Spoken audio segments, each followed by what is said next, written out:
now. You should see it on your screen, and we will start the official start of our meeting at 6:39 p.m. Venus, could you do that roll call for me? Thanks.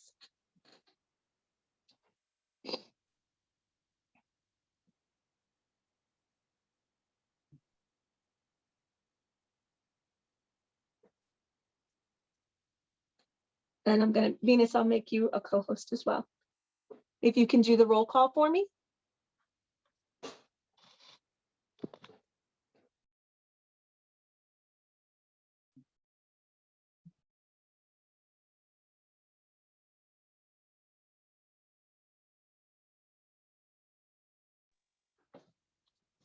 I don't know if Venus has an issue connecting, so I'll go through the roll call if that's okay. Ginny Desiderato. Present. Roxanne Mustafa. Present. Teresa Cirilli. Present. Daniela Caputo. Present. Lucia Curatolo Boylan, present. Venus Saitsang. Present. Great. Just let the record reflect right now that Frank Marino will be attending our meeting a little bit late this evening. Sarah Bloss will unfortunately be not able to join us. I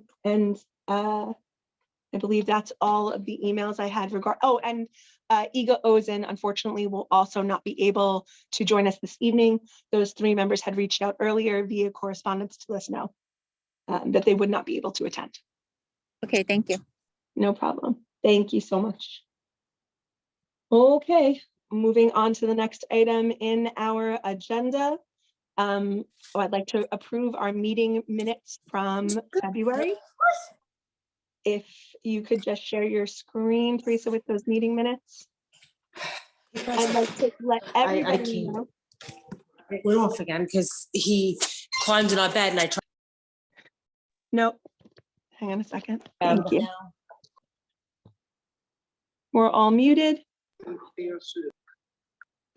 Okay, thank you so much. I'm so sorry. All right, so our meeting minutes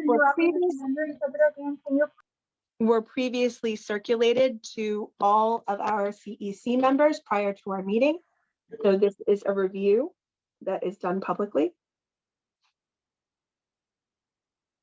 And members, if you could just motion in the chat that you approve, or if there's any changes to be made, please just raise your hand and let us know. Thank you, Venus. Thank you, Teresa. Thank you, Daniela. Thank you.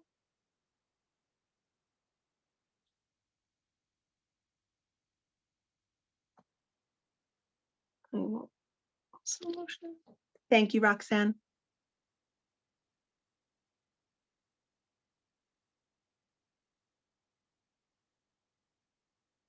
Thank you. I didn't see you, Karen. Karen, I'm so sorry. Venus, please let the record reflect that Karen Esposito is here. I'm sorry, Karen, I didn't call your name because I didn't see you in the list. No worries, I'm here. All right, wonderful. We're so happy to have you. And she approves, so thank you to Karen, and an approval is done. Okay, I'd like to move on to my president's report. Right now, I'd like to take a moment just to address the recent allegations that were reported in the media. While our council certainly hopes that these allegations are completely unfounded, it is important to know that they are currently under investigation by SCI, and at this time, SCI cannot and will not make any statements regarding an ongoing investigation. When that investigation is complete and SCI releases its report, we will turnkey that information to the families in our district. As a CEC, we can make no further comments at this time as we have no purview or jurisdiction over this matter. So I appreciate all the feedback that you've been getting recently, but there's no information at this time is going to be available. I'd also like to talk to my members now. Specifically, our CEC election application period has closed. Currently, Staten Island has 49 candidates running for a seat for the 2023 to 2025 school years. On Tuesday, April 4th, especially for those members here that are rerunning, will be our candidate forum. Teresa is going to put in the chat, but there's a way for you to look at the CEC profiles that all the candidates have created as they applied. to our council. And there's also a link that you can find through schools.nyc.gov /elections 2023. Really important as this election cycle starts to progress, we need to make sure that all of our parents are registered with an NYC schools account. This is also known as a NICSA account. And Teresa will also be placing in the chat the information for you to ensure that you have that NICSA account. I'd like everybody to remember that both parents in the home have a vote during this election process. And it's really important that our parents provide feedback to ensure that we have the parent advocates at the table that are going to circulate and escalate all of the issues that our families undergo during the course of a school year. So please make sure you have your NYSCA account, that's nysca.org. And Teresa has that again with the NYC school account information in the chat. And make sure that you are registered to vote. Every voice matters, and we want to make sure that we have full representation from Staten Island voting for our next CEC panel. As a further update to the October 24th, 2022 message regarding CEC meetings, the local state of emergency declared by the mayor to address the COVID-19 pandemic has been extended through to March 21st. I would also like our CEC members and anyone in the public to please hold the date of Wednesday, March 8th. There's going to be a joint public hearing regarding the anticipated proposal to co-locate Bridge Charter Prep School long-term with the Michael J. Petrides School and the David Marquise School of the Arts in Building R880, beginning in the 2023-2024 school year. This joint public hearing is required by the Education Law and Chancellor's Regulations, A-190. There is a public link to join that hearing, and Teresa will also place that in the chat for me. Thank you again to our second VP, Teresa Cirilli, for constantly dropping in all of the links as we go through our meeting and keeping the flow of our meeting going. Really important for our council members. I would ask you all for a round of applause because of it's so exciting, but we have selected Leah Stumpf as our new AA. It has been a long process and journey without one. Yes. Venus, Teresa, your lives will change as soon as we get our AA placed and seated. We're currently awaiting details and guidance from FACE as to when her placement and training can begin, but she accepted the position and we're so grateful to have her. There's a friendly reminder to my council members that the interest survey for participation in the class size working group was released. Though you might have submitted your name that you were interested in participating in that class size working group, you would still need to facilitate the survey, complete, not facilitate, complete the survey that's going to be listed in the chat by Tuesday, March 14th at 5 p.m. If anyone has any questions, they can reach out to classsize@schools.nyc.gov for more support. In other exciting news on our CEC, Chantel Cabrera has accepted the position of Staten Island parent representative to the panel for education policy and has formally submitted her resignation to CEC 31. While we as the council will deeply miss her, we are so excited to partner with her as she transitions into this new role for Staten Island. Thanks, Roxanne. This also means that we currently now have a vacancy on our council to fill, and I would really appreciate if our council members will circulate the following link below. Teresa will put that one in the chat as well, so that people know how they can apply for the open seat, and that will carry you through to the end of our June 2023 term. You can submit the email application to ccecinfo@schools.nyc.gov or mail it to 52 Chambers Street, room 405, New York, New York, 10007. And we would need that application submitted by no later than March 31st. Please, no submissions to the council directly, but if they should have any questions at all, you may always contact us at cec31@schools.nyc.gov. And that concludes my president's report. We're going to move on in our agenda. I'm just going to slide in. Just give me one moment, guys. So that I can open it up.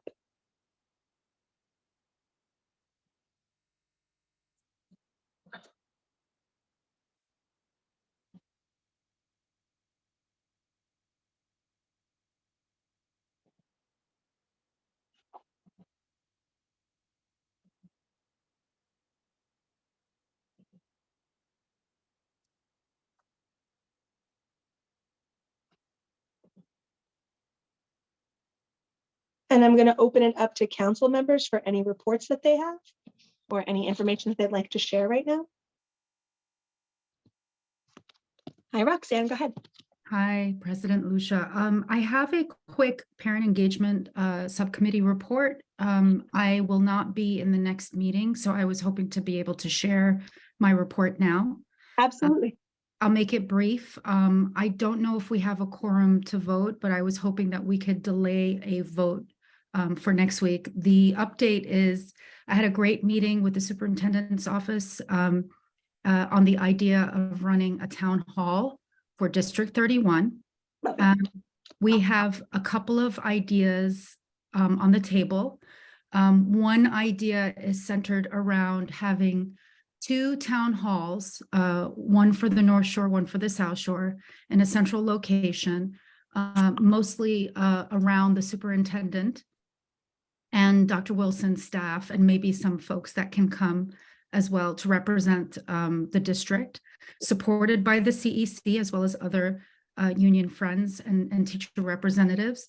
And it would be mostly facilitated by the superintendent, and it would be a heavy lift, and we would have an open forum for parents to come up and voice their concern in a time-boxed and focused manner. The topic would be about the post-pandemic climate in schools and needs for parents and students. The other proposal was to have smaller town hall ideas in maybe 2 or 3 locations in the North Shore and the South Shore, centered around a region of elementary schools and junior high schools, middle schools, where we would have a smaller representation and engagement by the superintendent, and we would ask the principals to run like a science fair type format so that parents can start to come to these locations in our community, and we can propose and engage with the school officials in this capacity. I would love to propose this in writing for the council and to make a recommendation to Dr. Wilson on what we prefer and what we think is a better model of engagement. That concludes my report. Wonderful. Thank you so much. And by all means, you can circulate that through via email. We can make those recommendations and then decide and then share that with the superintendent's team. So that's perfect, Roxanne.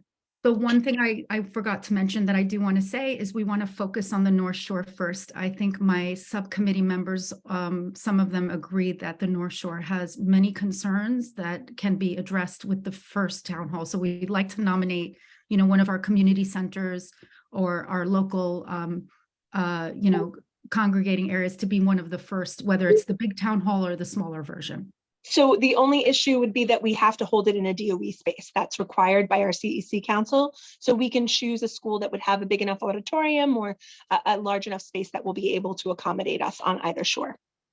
The one thing I want to say about that, Lucian, I don't know if we have any wiggle room, is when we talk about the North Shore specifically, which is the district I'm a part of, it would be really great to be able to touch that large swath of parents who don't find it accessible to necessarily come to the school, and rather maybe like some of our local community centers or like our Family Central Life. We thought that that would be a great way to pull more engagement from parents. Is that a possibility at all? It is not, because it doesn't follow Chancellor's regulations. I would love it. I do not disagree with you. I understand the concern and why we would want to seek a space like that, but it's not according to Chancellor's regulations. We are not permitted to do so. So any kind of thing that we hold must be done in a DOE space. I think that's So sorry.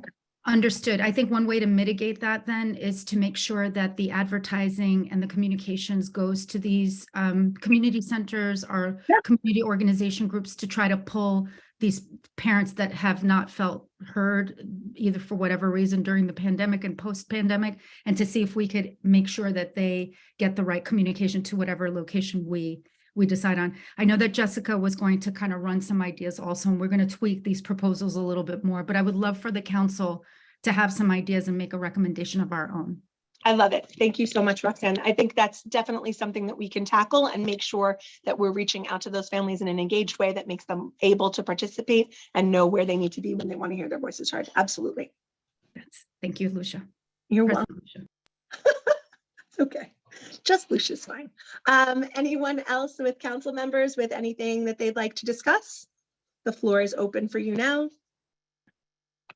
I don't have any report. I just want to say that I'm working on getting a safety committee meeting together with our electeds. Probably going to be in the month of May because everything is just getting a little, I was actually just up in Albany for something else. And so it was, I know they're busy. They're super busy. So just getting them all together. So, and putting feelers out there. So, which I might add, might be something that I think the council would be great to do. I mean, I happen to do it on a capacity for my job. We went and we lobbied at Albany, and of course, me, once I was there, I always have to pitch, have to put in, some DOE stuff. But I think it'll be something that the council might be really nice for us to do. It's an experience going up there, and it's really nice to get up there in their space, go to their offices and speak to them, and you really get a one-on-one.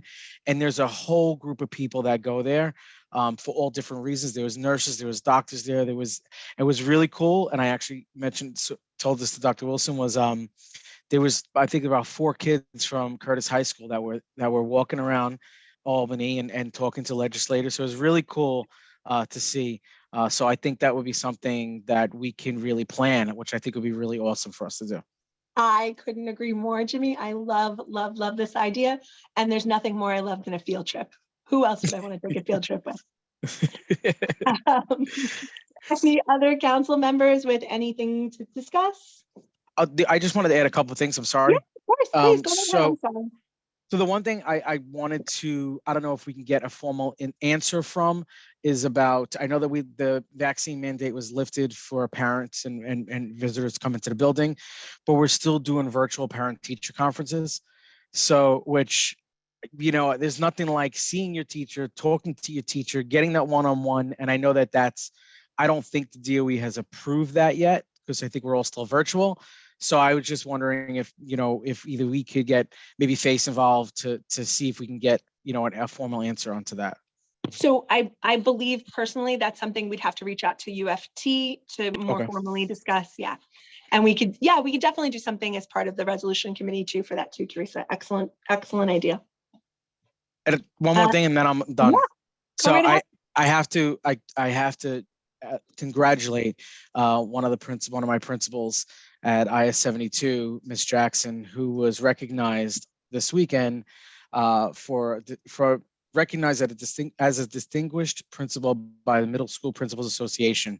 So I just want to give hats off to her. She's amazing. Her staff is amazing. You're going to meet Miss Curran in a few minutes, which is part of her staff. So Miss Jackson and her team does amazing things at this school. So I'm just happy to be a part of it. And I just wanted to bring that to the attention of the CEC and the parents. Thank you so much, Jimmy. Anyone else? If there's no one else, I have a couple highlights just to share. Based on the recent traumatic incident that occurred at PS 78, I was able to go and be part of Deputy McMahon's pitch to promise more safety around our schools, not only here in Stapleton, but all the way to Tottenville, and was really proud to be part of that moment. In addition to that, though, based on the conversations that we had with Principal Contento, our council has reached out to NYC Parks to see if they could take the neighboring Memorial Community Playground located next to the school and potentially close that site from 11 to 1 on weekdays to allow the students to be off of the main road there and instead be playing in the playground behind the school. So that's something that we're working on, and they're still in talks about that. I know that NYC Parks was reaching out to Principal Contento, and so hopefully I'll have something to tell everybody next week. In addition to that, I had a pretty exciting week. I was able to be part of a panel that was looking at our new deputy chancellors that are in position to be hired here for District 31. And so I have something really important to kind of talk to the council members about. Since this has only just happened, it's not something I've had a chance to go through email with you guys about. But the two candidates that were interviewed were both really amazing gentlemen. And honestly, I would like nothing better personally than to see both of them situated on Staten Island. And through that line of thinking came a slightly unorthodox but interesting idea of possibly petitioning DOE Central to take our D75 schools. One of the candidates, his specialty is in special education. And so it would be lovely if we could take our D75 schools and move them under the supervision of Dr. Wilson instead of under the D75 superintendent instead. Our programming, all our special education programming would fall under her jurisdiction. And as this new gentleman came into the role, the deputy chancellor would then be the head of all special education here on Staten Island. This would be a truly unorthodox thing and not ever really done anywhere else in the city. But considering our disproportionate numbers of special needs students, we are the borough with the highest number of special needs students, and it would create a single pathway towards resolution for our special needs students here on Staten Island in a way that they can't necessarily get resolution elsewhere outside of the city. So it's something I'd like to put to council members to discuss, and we can discuss it further, if not at this meeting, via email correspondence, and then again at our next meeting. But it's something I'm interested in possibly pursuing. Any feedback from our council members on what you think of potentially moving all of our schools underneath one jurisdiction as opposed to having that separate delineation between special education? Lucia, I just wonder if there's any legal implications to that might be a barrier. It may. I'm not fully aware, Daniela, so it's something that we would have to, obviously, it's an excellent point and something we would definitely have to look into and move that separation from special education to here. Staten Island already has a slightly unorthodox setup where our high schools are currently also under the direction of our one superintendent. So it's something I know that they've been able to do in the past. I don't know if they'll be able to do it for special education, but I think it would be life-changing for our families on Staten Island to not have to pursue matters outside of their own district all the time, that they can have everything centralized here and have one pathway towards a resolution in a way that they've not been able to have before. Thank you so much. Anyone else with thoughts? I'll just jump in and say, I think it's a great idea to have one, one superintendent for all. I mean, one thing that we really are trying to do is work with our co-located schools, which is going to go to one person and have that, I think would be we want all of our kids to feel included, like they're all the same and as they should be all the same and treated as such. One of the things I know which I was speaking about, and you were also, Lucia, is really, I really want to fix the graduation thing. It really bothers me. Agreed. It really bothers me that District 75 children graduate together. I don't know if whoever's on this call don't know that, but District 75 kids graduate by themselves, meaning in one ceremony, you have a 5th grader, an 8th grader, and a high schooler. So you have a cap and gown kid graduating with a 5th grader, and they're not graduating with their peers. So that's something that we really, really need to change. And having this change it could really help bridge that gap and make our parents feel as one. So I agree. We spend all of our time, if we're here on our invitation to our meeting, we invite all our D31 and our D75 families. We're, now this transition to allowing a D75 member to sit on our council for next year, they're making progress in this direction. And so I think it's a way to really capitalize on the fact that we here feel that we are one island and we know no difference between our students with special needs and their normative peers. We really it would be a way to unify our island completely in a separate way. So I think it's something worth pursuing. So we can discuss it a little bit further. I'll probably, try to drum up a draft of a letter first and also pitch it to the resolution committee as something we can talk about. We're still working on our suspension resolution. I am definitely going through lots of data to ensure that we have a reflective and cohesive policy. Jimmy's been so kind to go and talk to legislators about a portion of the suspension resolution that he's really passionate about. And so we're working really hard towards making sure that's a thorough and complete document. It is complicated, so I want the public to know that we are diligently working on it, even though it's taking some time. This is something that needs to be crafted carefully, and we're working very hard to ensure that it really encapsulates what we need for all of our students across Staten Island. And that concludes, I believe, our council highlights. Anyone with anything for any new business? One thing, Lucia, Sure. I just wanted to say about the suspension office. I know originally it was supposed to open in March, and that still hasn't happened yet. Yes.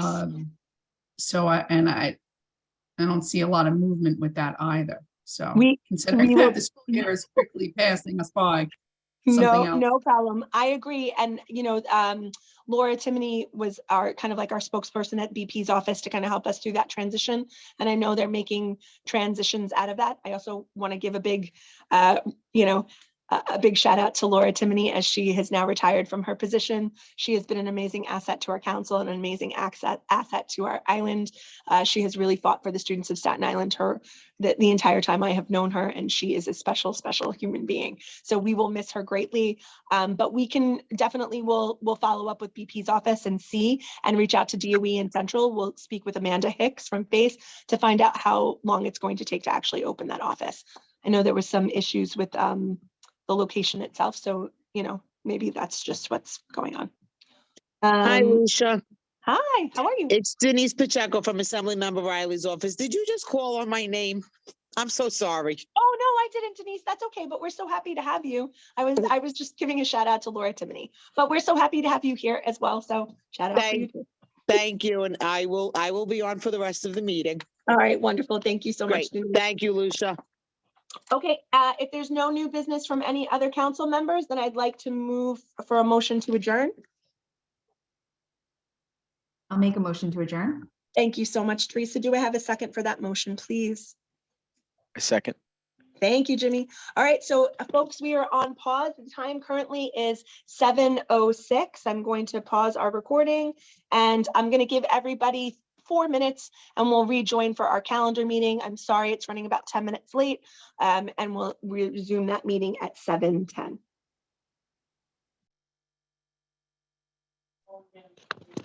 Hello, and welcome back.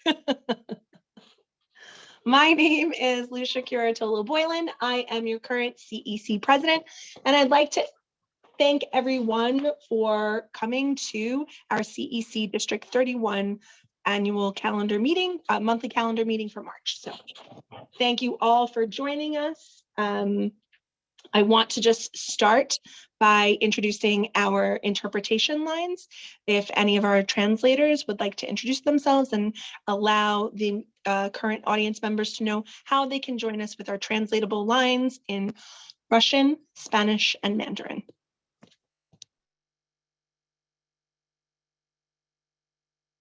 Good evening, everyone. The following message will be in Spanish, offering interpretation services. Buenas noches a todos. Gracias por estar acá. Si desea servicios de interpretación en español, por favor, marque desde su teléfono al 347-966-4114 e ingrese el código de conferencia 375-331-837, símbolo numeral. Le repito, si desea interpretación en español, por favor, marque desde su teléfono al 347-966-4114 e ingrese el código de conferencia 375-331-837, símbolo numeral. Si desea escuchar el audio en español, pero desea permanecer en esta sala virtual para ver la reunión desde su computadora, por favor recuerde silenciar el micrófono de todos sus dispositivos. Esto es muy importante para evitar el ruido de fondo y de esta manera garantizar la calidad del sonido durante la interpretación. Nuevamente, el número de la línea en español es 347-966-4114 e ingrese el código de conferencia 375-331-837, símbolo numeral. Esta información será publicada con frecuencia en el chat. Gracias. Thank you. Thank you. And our Russian line? Добрый вечер. Если вам требуется перевод сегодняшней презентации, пожалуйста, наберите на ваших телефонах 347-966-4114, а затем 979-267-087. Я повторю еще раз. 347-966-4114, а затем 979-267-087. Спасибо. Thank you so much. And our Mandarin line, please.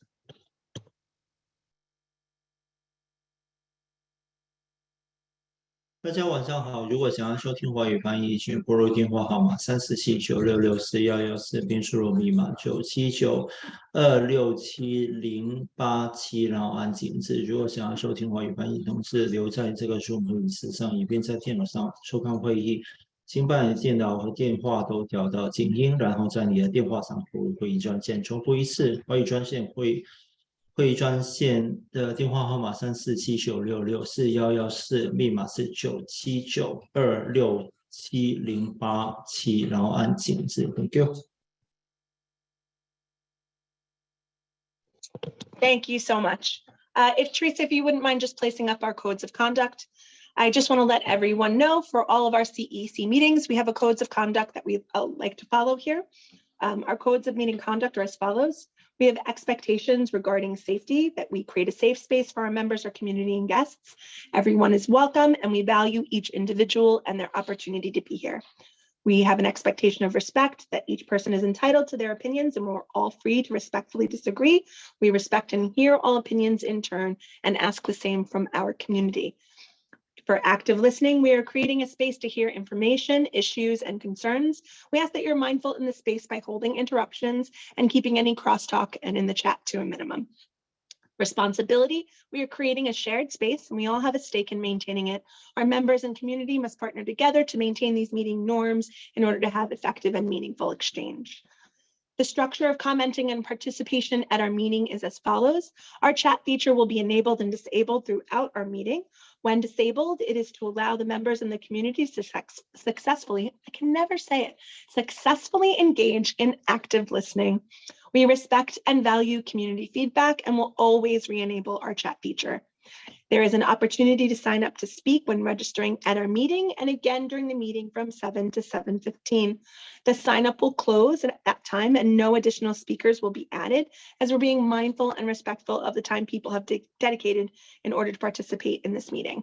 Obviously, as our meeting started late, we will change that time period. So the sign up for this evening's meeting will begin now and continue through till about 7:45. Our goal is always to glean as much feedback from our community as possible. We ask that when public speaking or commenting in the chat, please be concise, be respectful, and no personal agendas. At the end of our meeting, each registered speaker will be allotted 2 minutes for public comment. Anyone who is unable to comply with our codes of conduct will be removed by the meeting by our parliamentarian. Should you have any questions or concerns during the course of our meeting, please feel free to reach out to us at cec31@schools.nyc.gov. And as the most important part of our council, each council member has been assigned a liaison school, and that contact information can be found on our website at cec31.org. We're going to also post a community feedback survey, and we encourage all of you to fulfill that survey at the conclusion of our meeting in an effort to provide additional opportunities for community building and outreach. I appreciate you taking the time to go through the codes with us, and our meeting will resume now. Venus, if you wouldn't mind, I would love to take a roll call for everyone here. Sure. Lucia Cartola Boylan, Present. Daniela Caputo, Present. James Desiderato, Present. Karen Esposito, Present. Teresa Sorelli, Present. Frank Marino, Present. and Sarah Blas, Roxanne. Oh, Yeah, excuse- that's okay. So I want the record to reflect that Sarah Blas and Iga Ozen are both excused from this calendar meeting. For right now, we'll vote on that excused absence at our next meeting, but they did inform council members that they would not be able to be present this evening.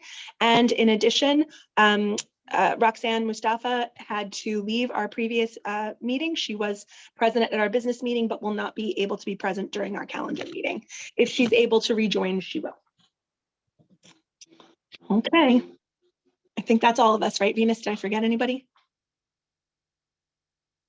No? I think that's everyone. Okay, great. We're going to now go to approve our calendar minutes. If you wouldn't mind putting those up on the screen again, Teresa. I'd like everyone, the public, to know that these meeting minutes have been circulated to our council members prior to this evening's meeting. Council members, if you would like to make any adjustments or changes, please let us know by raising your hand, and they can be adjusted. And if no changes are necessary, then I would just ask our council members to place their approval in the chat.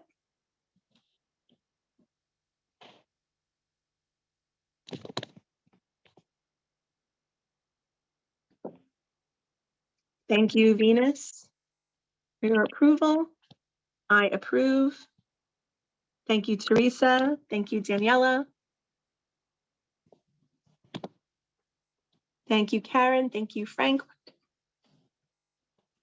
And with that, we have enough approval to take care of our February meeting minutes for our calendar meeting. Thank you guys so much.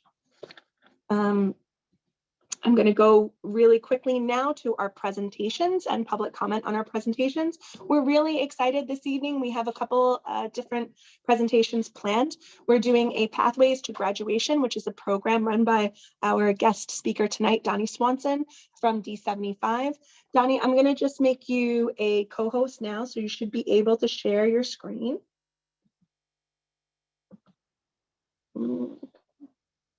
Thank you so much. And It's hello, my- everyone. We're so Oh. happy to have you join us. Thank you for coming tonight.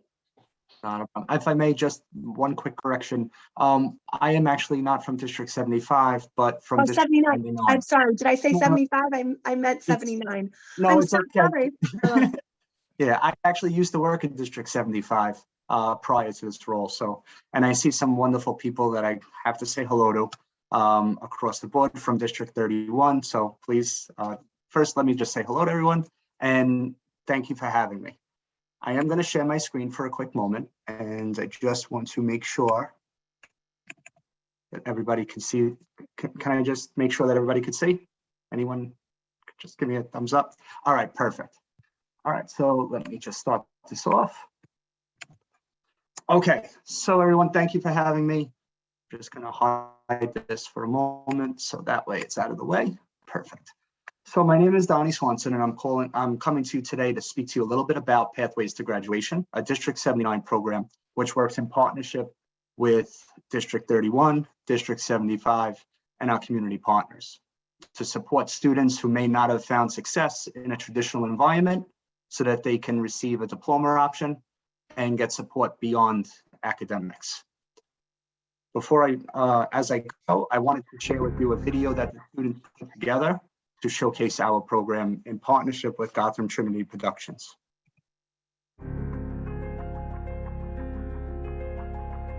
P2G is a full-time free program and is part of the New York City Department of Education. We have locations in different sections of Staten Island and are open for students ages 17 to 21. We have day and evening classes available. Whether you're seeking to complete your HSE requirements to attend college, looking for a job, or ready to further your career, Pathways to Graduation is the first step to obtaining your goals. Hello everyone, my name is Donnie Swanson, and I'm the principal here at Pathways to Graduation Staten Island. Within our program, we will work with you to reduce all barriers that may have interfered with you receiving your high school diploma, your college, or career goals. We offer day and evening courses, as well as have multiple sites available to support your individual needs. Pathways to Graduation provides students with the preparation and tools needed for a successful future by helping them earn their high school equivalency diploma. You can prepare to earn your GED diploma by enrolling with Pathways to Graduation, and we will guide you through the process and set you up for success. Found out about Pathways to Graduation like every other person, really, well, from the last 2 years, you know, the coronavirus pandemic, it was rough. I was in high school and ended up not doing so well in high school, ended up dropping out. And then I found out about Pathways to Graduation through like a series of friends, I believe. The start of this school year, I was honestly back on track, if not like ahead of everybody. I ended up getting my GED 2 months later in November. I ended up graduating way earlier than I originally anticipated. The thing I like the most here is that the teacher and the staff are helpful, really helpful, and they are here for you, and they're like, as a parent, I can say, because they're always searching like what's good for you and what do you want really. Like when I received my diploma, I literally started crying. I didn't think I could make it, you know? But then once I had it in my hand, I was like, wow, like, you know, the teachers helped me, like, got me ready, prepared for the test, and I passed. The classes are sometimes small enough for the teachers to actually get a bit more one-on-one time with you. They help you understand everything you need to know, and they make sure you're not only physically and mentally ready for the test, they help you with like all sorts of areas that you don't know. They give you like individual time, you can take the work home, study it. They make you feel like you could take the test without like any fail. So my next steps is to go to college and get my credits I need to become an NYPD officer. That's been my dream job since a kid, and I can't wait to go for it, and amazing. Really, I'm so grateful to be a part of the P2D students, the graduating students.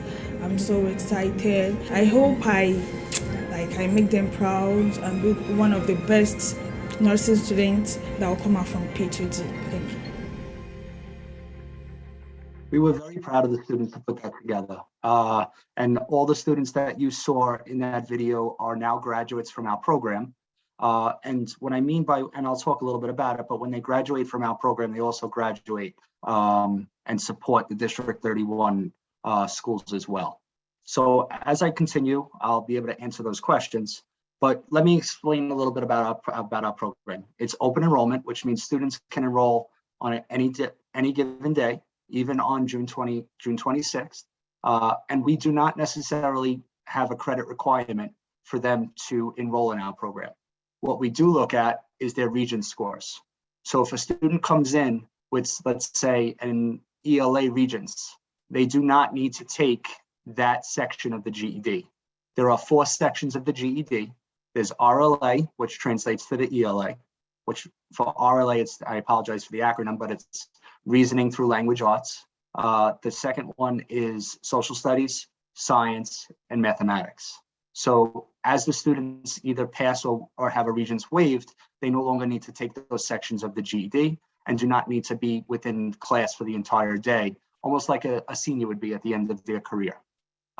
We have flexible schedules in multiple locations, day and evening classes as well throughout Staten Island, because we want to reduce all barriers for students to be able to attend class, whether it be they work in the morning or they have other items to take care of or a family of their own. We have other District 79 programs that can support them so that they can pursue their diploma option through our program. We have English as a second language instruction to support our immigrant students or those that may not necessarily have a strong command of the English language. But we also have now, this school year, full Spanish GED instruction as well. The reason we have English and Spanish and no other subjects is those are the 2 subjects in which the GED is offered at this time. We have college and career services, which I'll speak to you in a little bit about. We also offer workforce development internships throughout the entire school year, where students can get paid $15 an hour, up to 15 hours per week.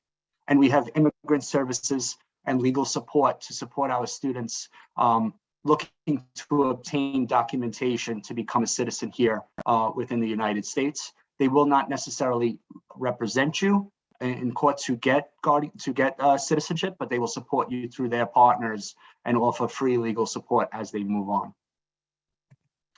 So a little bit about our program, and I left the QR code here. I'm trying to be tech savvy. If you wanted to take a picture of it, this will help you. This is the first step to enrolling in our centers. So either if you or a student themselves feels that they would like to be recommended to our program, you can do so by this website, which is p2g.nyc/contact. Or you can scan that QR code as you see there before. But students must be 17 before July 1st to enroll in our program, so that way they can actually take the GED exam. We could not offer the GED exam before the year that you're turning 18. So the easy way to remember it is by you must be 17 before July 1st, the start of the school year. As I said before, there is no credit requirement. We have immigrant students as well as asylum seekers enrolling in our program. We do transfer all our Regents credits, and we use that towards the HSE diploma, which can make each person's career or track within our program individualized. We have supportive flexible schedules, and I could talk a little bit that more later on, but basically you can come in the morning from 8 o'clock to 10:30 and attend all 4 classes, and again from 10:30 to 1 o'clock. So if you're not an early riser, we can work with you even throughout our day program to support you in all of our locations. And we offer those day and evening courses, which I'll show you now. We partner a lot with our community, and this is just where we are now, and we are looking to expand and grow so that we can support all students in all areas of Staten Island. But we are located at our hub at 450 St. Mark's Place in St. George. We offer day and evening courses there. We partner with CBOs such as Youth Build Impact, where students would receive workforce development in construction and other trades as we offer the academic support, and we work together as a team. Even working together with the New York City Department of Sanitation, where we're building out, and I know that picture may look a little odd, as the building does not necessarily have an inviting face to it, but it is a historical building, and it could not necessarily change the front. But when you walk around the back, we do have a full automotive garage as well as a second floor with carpentry. So that's something we are developing in partnership with sanitation so that we can support a feeder into that great city employment opportunity. We partner with CSI College, College of Staten Island, so that students can be able to take their GED classes with students at their own age and amongst their peers within their cohort. And when they're ready or about to pass those exams, we can set them up with a New York Start and other pre-matriculated programs that can help them get back on track so that they can go right back with their cohort in the college, on the college level, post-secondary institutions. We also partner with the Neighborhood Opportunity Network, where our probation office is. So even if students are or may have been incarcerated, we can give them an opportunity as they see their parole officers or probation officers to take classes right then and there, so that it makes it easier for them. Within Concord High School, you may recognize one of the D79 programs known as Co-op Tech, where students can receive free trades through District 79. We can now partner with them within this building to offer carpentry, natural hairstyling, and digital design. Next year, we're also going to be offering culinary. In Tottenville High School, our only South Shore site, and I want to just give a really big shout out to Principal Batista for being so willing to support us, especially in the South Shore, with day and evening courses within her program. So students can come from either 8 to 2:50. And again, our evening courses, and I forgot to mention that, are from Tuesday, Wednesday, and Thursday from 3:30 to 7:30. We also offer an evening course in Port Richmond High School, which again is from 3:30 to 7:30. And that is where our life program is. So if any of our students may have a child of their own that needs support, they can actually have the life program support their child as they receive their academics in one of these areas here. In addition to our academic, we also partner with our community to ensure that our students are receiving the proper support to make sure that they're college and career ready. With Discover and Grow, under the leadership of Dr. Gladys Henrique, we are offering our students social emotional learning, both in English and in Spanish, to ensure that all their needs are met as they're transitioning from the pandemic back into the school setting, as well as the work environment. And they are working on the 5 competencies of the social emotional learning to ensure that they're ready for post-secondary growth. In addition to that, we were selected as a New York City Outward Bound Crew Initiative School from the First Deputy Chancellor's Office. We are supporting students with post-secondary readiness and opportunities for community involvement under the leadership of Johnny Soto Altaraj. This is a new one for us, and I was so excited to participate. So Mr. Roosevelt Board is the franchise owner at Chick-fil-A in the Staten Island Mall. He had reached out to us and heard a little bit about our program and offered us a support program called the Chick-fil-A Leadership Academy, where we can offer students mentorship and community service. As you see in the pictures here, our students are supporting at the Teddy Atlas Foundation, which I'm going to share a little bit at the end, also support our school. In addition to that, one of the CBOs in which we work very closely with is the New York Center for Interpersonal Development, which we just, I want to thank the Richmond County Savings Foundation, just awarded us another $17,000 grant for for HSC preparation support, as well as workforce development to continue programs such as you see before you, which is the certification programs. What you see here is the OSHA 30 plus SST, and below are students who received our security guard training certification. Now, it's not enough for the students just to get their certifications, but we are reaching out and to our community to ensure that we can help them with the next step. So our students down below have just been 2 of the 4 that you see there were just received a job with Satilic Security right over on Stuyvesant Street and working right now as a security guard. One young lady actually took it to the next step on her own and got her fire guard license as a next step to that. Our students above with the OSHA have been working closely to try to see if we can connect with a construction company, and we are looking to do that. However, in the meantime, we've connected with the Staten Island Hilton Garden Inn, and 2 of our students are now working for their facilities team. In addition, we are offering, through the support of Marvel Consults under CEO Brian Licata, the Food Handlers Safe Serve license. So students, this is not the one where students cannot use it within New York City. The students can use this whether in a restaurant, as well as even in our own New York City Department of Education, working in school food. So again, we want to make sure that we create that pathway, and we're asking and constantly surveying the students to see what their interests are so that we can build up and support them as they go. As we see with Concord Connect or opening up the culinary opportunity, this is then going to open up other opportunities for our students. In the meantime, our students have been working in restaurants such as Beso and Pier 76. More so, even with our partner schools, I want to highlight Principal Michelle Ramos of Public School 16. She has been working with our students to support her school and her needs, and also the post-secondary growth of our students and how we can partner together. What I mean by that is we've created a paraprofessional training program at her school, where our students will attend class from, say, 8:30 to about 12 o'clock, and from 12 to 2:50, our students will be working as a paraprofessional in training. Now, how does this benefit a child, especially for students in financial need? So one of the programs here, if a student is to be nominated and get full-time position as a paraprofessional, this can be a post-secondary funding opportunity through the paraprofessional role, where students do not have to, or I should say employees do not have to pay for their undergraduate degree. And this young lady from our Pathways to Graduation program is currently working to do that. She's an immigrant to the country on her own and has been doing wonderful things. The DeSantis Foundation, many of you may know, is a foundation on Staten Island that supports students with disabilities.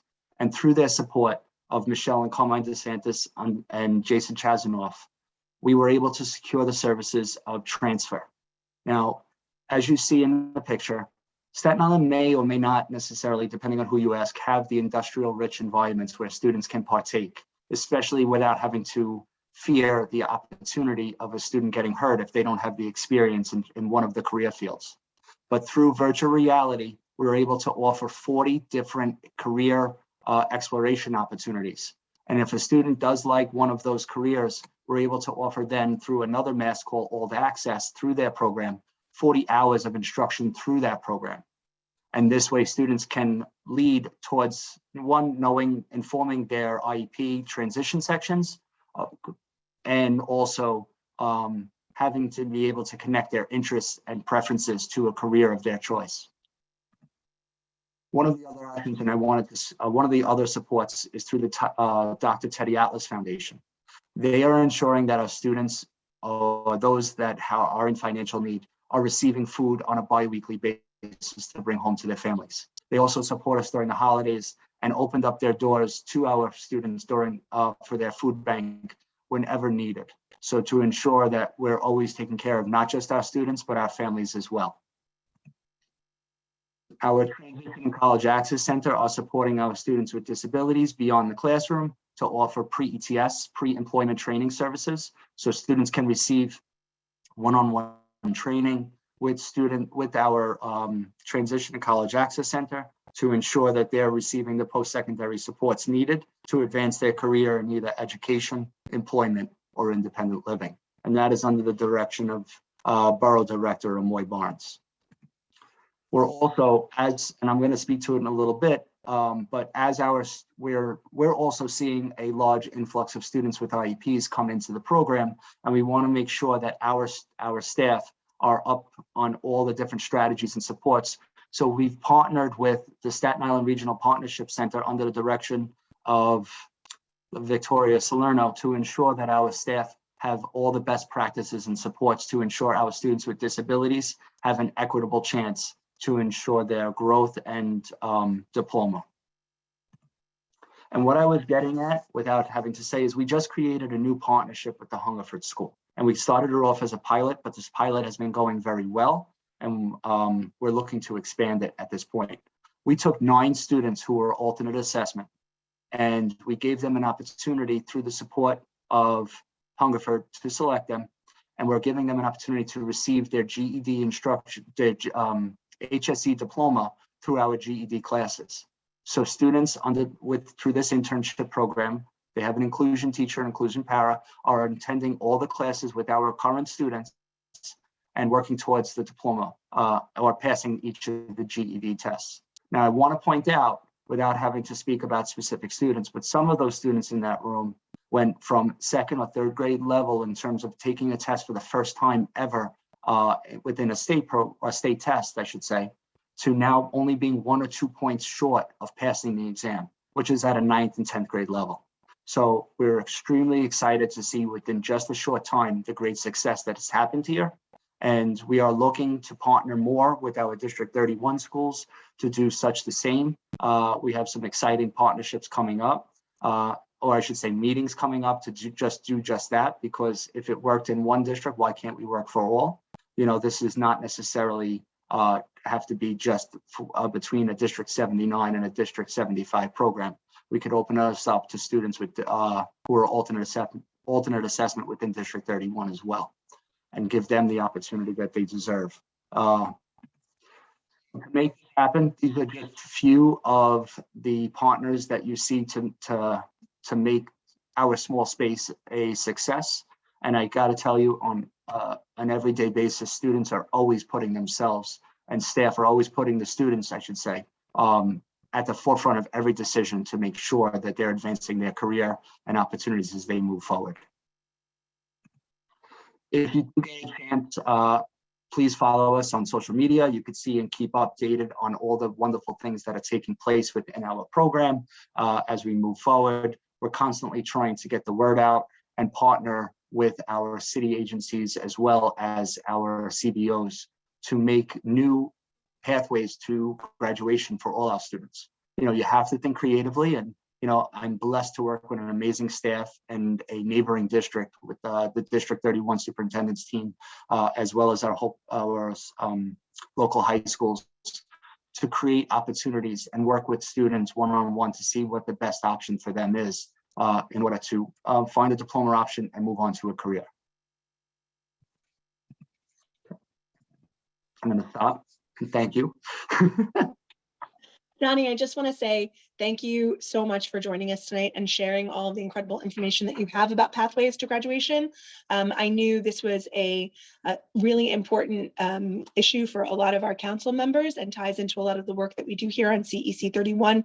And I thought there would be no place better to highlight or showcase the amazing things and the amazing partnerships that your program offers. I think not a lot of people know about D79, and I think it's something that should definitely be shared throughout the district to allow families alternative options for graduation. I'm going to open, Donnie, I'd like you to share any information you have in the chat right now for our audience members.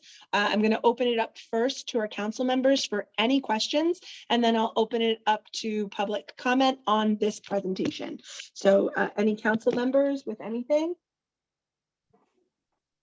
No, but Donnie, thank you so much for sharing. I felt like a bobblehead in the corner. I'm like, yes, yes, yes. This is just awesome. Thank you so much. Not a problem at all. I mean, it's a pleasure. And I got to tell you, the community is what's really driving this work. This work could not be done alone, and partnering together is really what's making this program become successful. Any other council members? I just have a couple of comments and a couple of questions. So this is something that is I think is amazing, and somebody who has a 15-year-old in high school who me and my wife are very nervous about because she has IEP, and she just in one class she just went to a 12-to-1 setting, and we don't know if she's going to be able to pass a Regents class, a Regents test, I should say. So we're right now in a fluctuation of what do we do now. This program is for children who are at 17 and over who are going for a GED, which I think is a phenomenal program. I don't know if you have any insight as to what parents do when they're in kind of my situation, where I don't know, like we don't know if she's going to pass the Regents, and I don't want her to just, skate by, and, I just kind of wanted to pick your brain, I guess, a little bit, or we could do that offline too, if that's fine, I can gladly speak with you, and I'll, I thought I put my email in the chat, but in my prior role, I worked for the Central Special Education Office within transition planning. So it was part of my work, my prior work. So by all means, I would love to connect with you and discuss a little bit more to learn more about, because each pathway is going to be unique. To say that one pathway meets all is not the correct answer. And I definitely would need to speak with you a little bit more about her interests and preferences. But I can tell you one thing, I have cerebral palsy. When I was born, I wasn't given the opportunity to be in regular school. I was told to be put into a home and for my parents not to get attached when I was first born. So I understand the stigmatizations that come along with it. And by all means, this is why we are looking to push new opportunities for students to have a diploma option and expand their future. But that doesn't mean if they don't have a diploma option that they can't necessarily have a great future. There are many options in which they can support, and by all means, I would love to speak with you further. Well, that's just a true inspiration. You are. Thank you for what you do. I mean, I don't know, there's not much I can say, but just thank you so much for what you do. It's amazing to get these kids, involved. I do have one question as to, what do you vision partnering with a middle school or an elementary school, or you want to just partner with high schools, if they were to get involved? Because I am president of 2 PTAs on Staten Island, one a middle school, one elementary school, and I love to bring back some feedback to my schools. I just want to know how you would tie that in. Well, a couple of things that we could do. I mean, one of the things we're doing with PS16 is creating the paraprofessional training program. where we're able to fill a void for some of their staff in order to support the students, but also for those students that have an interest in education, so they can build up on their career. But also placement within Staten Island. You know that Staten Island is very. Sorry about that. Not a problem. It has very limited public transportation options. So if we're able to open up within certain areas and provide that support, we're able to reach more of the Staten Island community. Thank you very much, and I'll definitely reach out to you. No Appreciate problem. your time. I appreciate you guys. Thank you. If there's no further questions from council members, I'll turn it over to the public with any questions that they might have regarding the presentation. Any public attendees right now that have any questions for Donnie, please feel free to raise your hand and then we'll unmute you. As that gets ready, I just want to just highlight the District 31 superintendent's team, because together through our meetings in terms of supporting certain students and making sure that we're working together, it's almost as if we're one, not even there's no separation between. I heard you say it before within District 75 and District 31. District 79 has received such great support and love from District 31. Coming from a District 75 school on Staten Island, it's just great to see how everybody's coming together to support the students as one borough. We love that partnership here. Thank you so much, Donnie. I have a question from Nefertiti. Nefertiti, if you'd like to just unmute, you can have a question for Donnie regarding the presentation. Yes. Hi. Good afternoon, Donnie. So this is it's your birthday. My daughter. It's my daughter. My 4-year-old birthday. She just turned 4 today. Okay, it's your birthday. Not everyone's in the world birthday. I would like to. Similar to what the I forgot his gentleman just spoke, not Donnie, the one who had the question, as far as being transparent to parents in the school, sharing this information with them. Is there like I don't know, maybe perhaps like some of it can be sent to our emails, or I don't know if the recording is for everyone or it's just private between us. I don't want to, volunteer to share something and I didn't have permission on who can hear or see it and who cannot. No, not at all. So our presentations, everything that we have for our meetings is being recorded and it gets shared via our website. And by all means, share out any of the information that you have here or have received tonight. We keep it all alive in our chat, and we'll have links available on our website as well at www.cec31.org.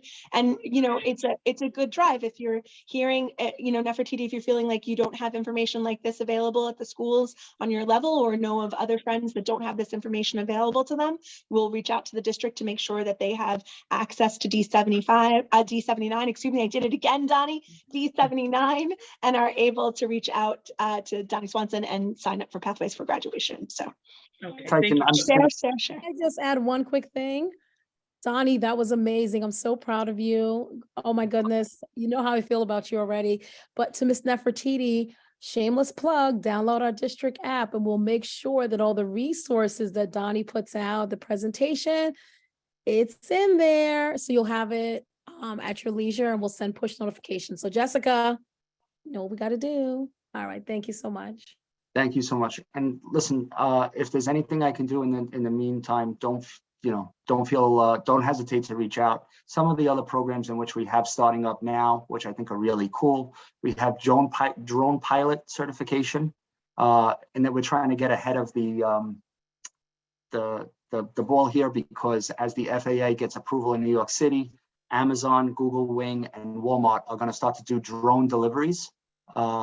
We also have Lash Technician coming our way, and Hootsuite, which I'm going to show my age here, but I didn't even know was for social media managers for our students to get positions within that field.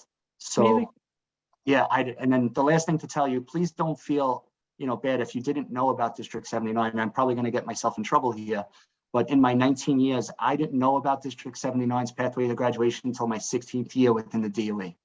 So we're trying everything within our power to get the word out. And again, thank you to District 31 for always helping us to do that, because when one student succeeds, we all succeed. Agreed. Thank you so much, Donnie. I have a hand raised from our council member, Frank Marino. Frank, go ahead. Donnie, thank you very much for joining us this evening. Really great presentation and what a fantastic program. You touched on briefly that you guys offer like certain shop classes as well as opportunities for the students to achieve an OSHA 30 and SST cards. I was curious if at this point, if you guys are partnering with New York State Department of Labor or any of the New York City union labor trades, because once these kids get the OSHA 30 and the SST, what a great transition it could be for them to go right into a career in the labor trades, right here in the 5 boroughs. Yeah, so in regards to the Department of Labor, we've connected very well with Kendall Spillner, but not necessarily within particular to any of the construction companies. We would love to have that opportunity. And this is the way it works. My success is your success and vice versa. So one professor that I used to have in college, she said that my network is my net worth. So the more we can get ourselves out there and support our students, the more opportunities they will have. So thank you. I would love, if we can connect, that would be fantastic. Absolutely. I'll get your email address and I'll be in touch. Thank you all so much, Johnny. We will bid you a fond adieu. Thank you for coming to see us this evening and sharing that amazing presentation. Again, all of that will be available on our website. I'd like to move to our next presentation. We're very fortunate tonight to have the AP of 6th grade, Assistant Principal Mary Coran, who's also the leader of the building response team at IS 72. She's going to be presenting for us on THC awareness and edible consumption. It's a hot button topic right now, and specifically addresses the National Drug and Alcohol Facts Week that is being held in March from the 20th through the 26th.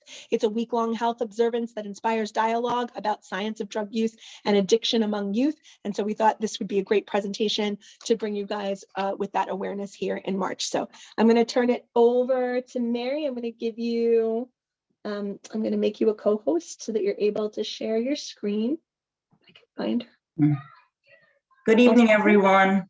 Good evening. Thank you so much for joining us. We're so lucky and so privileged to have you. So thanks for sharing with us tonight.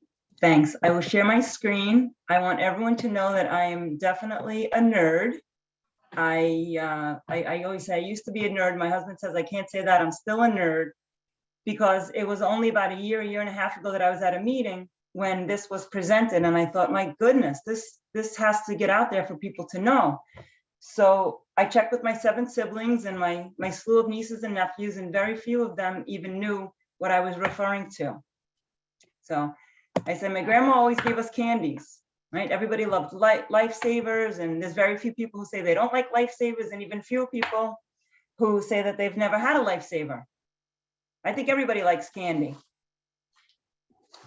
These zombie Skittles are marketed during the fall for Halloween.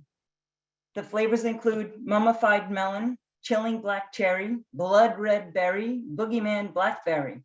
All of these are extremely enticing flavors for children. But please take a look at the wrappers and see if you notice any differences. In the Lifesaver wrapper, if you look at the bottom where I put in the yellow arrows, THC is the compound found in cannabis products that produces the quote unquote high. So if you look at this package of Lifesavers, this package of Lifesavers contains 600 milligrams of THC. When we look at the wrappers side by side, we see how similar they really are. The THC label is in the same position as the calorie count label. So the Lifesavers on the left, on the right, I'm sorry, are medicated. And the package on the left are the candies we all used to eat from grandma. In our Skittles package, if you look carefully, you'll see I've highlighted the trademark marijuana leaf CA label, and then also the amount of THC in this package of Skittles. And if you look closely, you'll see that the marijuana leaf is scattered throughout this package. So of course, we know that there is an age minimum for marijuana use. We do have to remember though that competition is fierce and there are many illegal sellers out there. Because of the slight differences in packaging, health officials say there's room for concern regarding cannabis products that look like candy, and kids are being susceptible to trying them. Just by the nature of the edible products, that they can oftentimes be confused, particularly by small children, for non-THC containing products. That was the director of the Upstate Poison Center in Syracuse. He also reports that we've gotten a large number of calls to the Poison Center for unintentional exposures. So anybody at 72 knows that they can come to Mrs. Curran's office because she always has some kind of treat, and I always wish that I had a big glass of milk to have with my cookies. But I always make sure that we are eating Oreos from Nabisco and not Stonios from Dabisco. If you look at the yellow arrows on the right, double stuffed Stonios are Stoner's favorite cookies. The lower left, again, is the indicator of how much THC is in the package. And for this package of double stuffed Stonios is 500 milligrams. The upper left corner of the package shows you that they're made by Dabisco and not Nabisco. The cookies themselves look very, very similar. So we do need to be careful and be monitoring the package.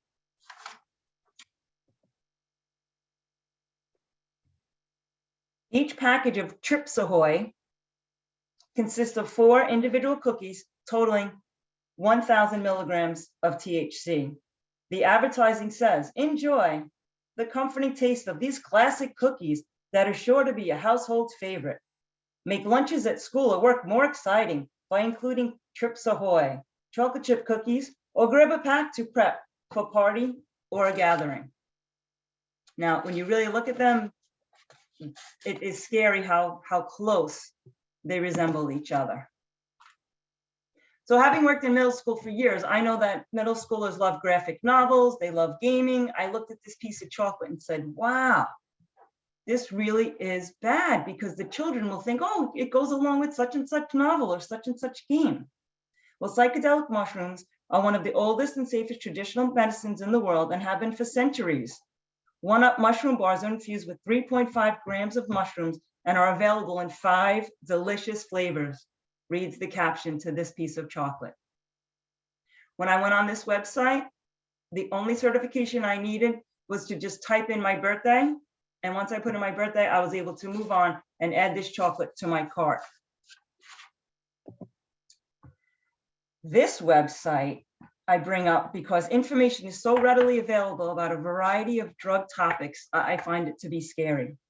This website offers a workshop in trip sitting. And the tagline reads, if you're deciding to hold space for someone while they're on a psychedelic, or deciding that someone is going to hold the space for you while you're on a psychedelic, is a big decision. So sign up for our course and we will prepare you for $120. For this course, I just had to check a box where I attested that I was over 21. The same website teaches you for free how to make mushroom chocolates.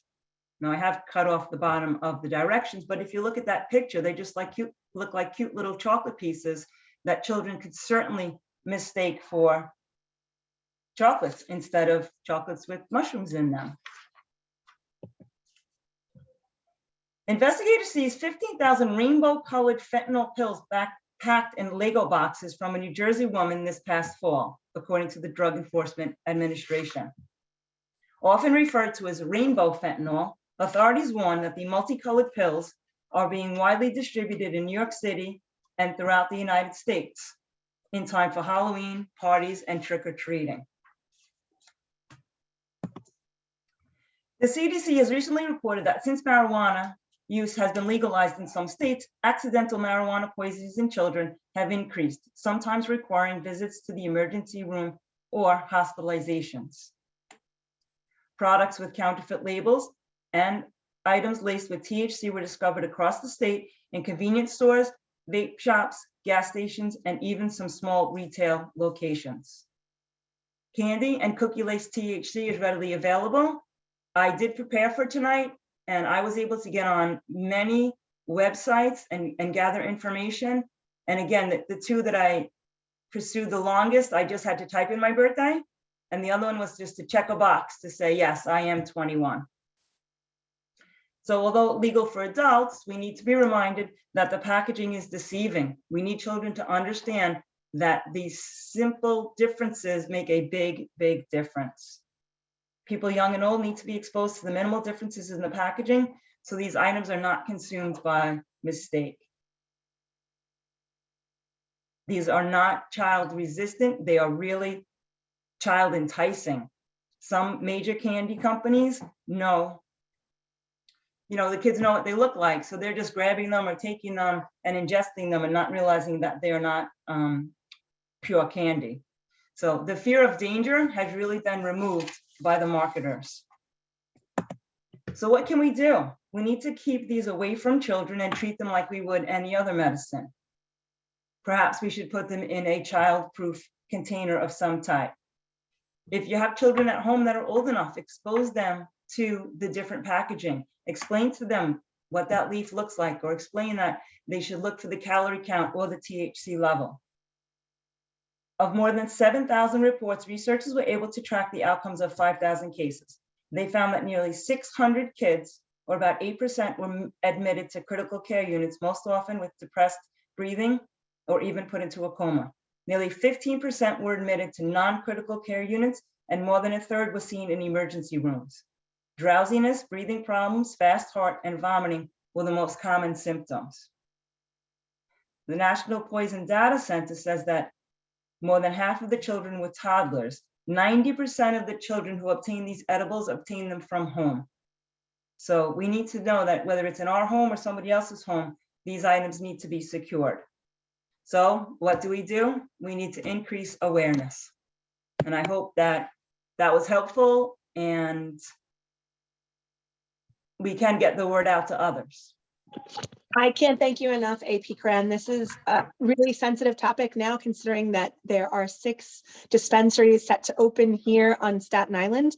It's really important for parents. While marijuana consumption can be legal now, it is really important to really spread awareness for your children and to maintain safe and secure practices. If you are partaking at home, and if you are not, be aware of what goes on into the homes of the other people that you are invited to. So it's super timely, and we really, really appreciate your participation tonight. Thank you so much for that wonderful presentation. I'm going to open it up to council members for questions right now.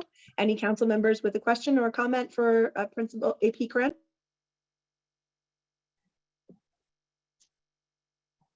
I just want to thank Ms. Curran for coming. So I was introduced to this from Ms. Curran last year at our I'm on the BRT. She's the BRT leader at 72.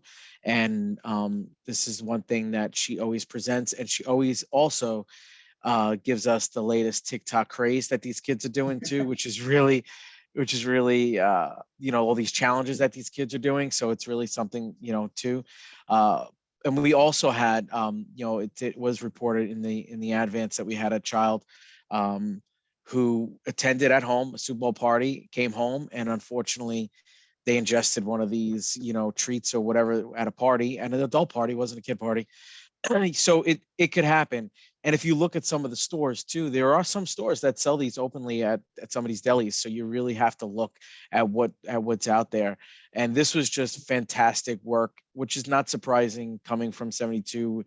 The administration that they do there, Jackson, is amazing. And Ms. Curran, his BRT leader, is awesome. And that's why I wanted to bring it here to the CEC and have other principals possibly take this or other schools take this and really spread the awareness out there, because I had no idea that this stuff looked so similar. All these things, like that wasn't from my era. I can tell you that much. So it was, so it's really awesome. So thank you, Ms. Curran, for being here. You're very welcome.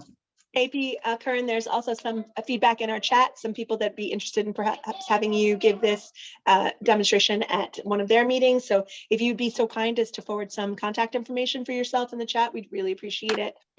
Again, we can offer a link on our website to this presentation as well. She was kind enough to share it with us. And I'm going to open it up now if there's no other questions from council members, to anyone in the public that has a question regarding our presentation. Yep, Nefertiti, you have your hand raised. You can go ahead and unmute. Yes, hi, this is Karen. I do have a question. Is there any way, for example, like maybe regulators can actually scrutinize what's going on? Because I'm looking at it at a different angle. Whereas in my community, and like I said, I'm an individual, I love to be transparent. In my community, there's like barriers with for example, in my daughter's school, like, you know, a lot of kids are roaming the halls. And I'm wondering if, for example, if it's possibly these mistaken candies that they're consuming. And, you know, because even a parent can mistakenly eat it thinking that, you know, they have no intentions on doing so, but just the fact that it's misleading. So for example, if let's just say if I were to purchase these cannabis items, it should be designed to where I shouldn't just be able to answer, oh yeah, I'm 21, whatever, ha ha ha. You understand what I'm saying? It should be where I have to actually upload my ID, a valid, unexpired ID to actually, you know, really say, yes, I am of legal age. I am the one who is purchasing this item.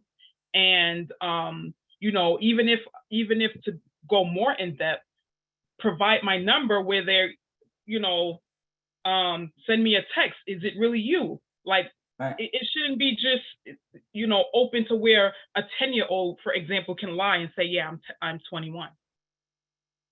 Because it's going to eventually affect the students in our community.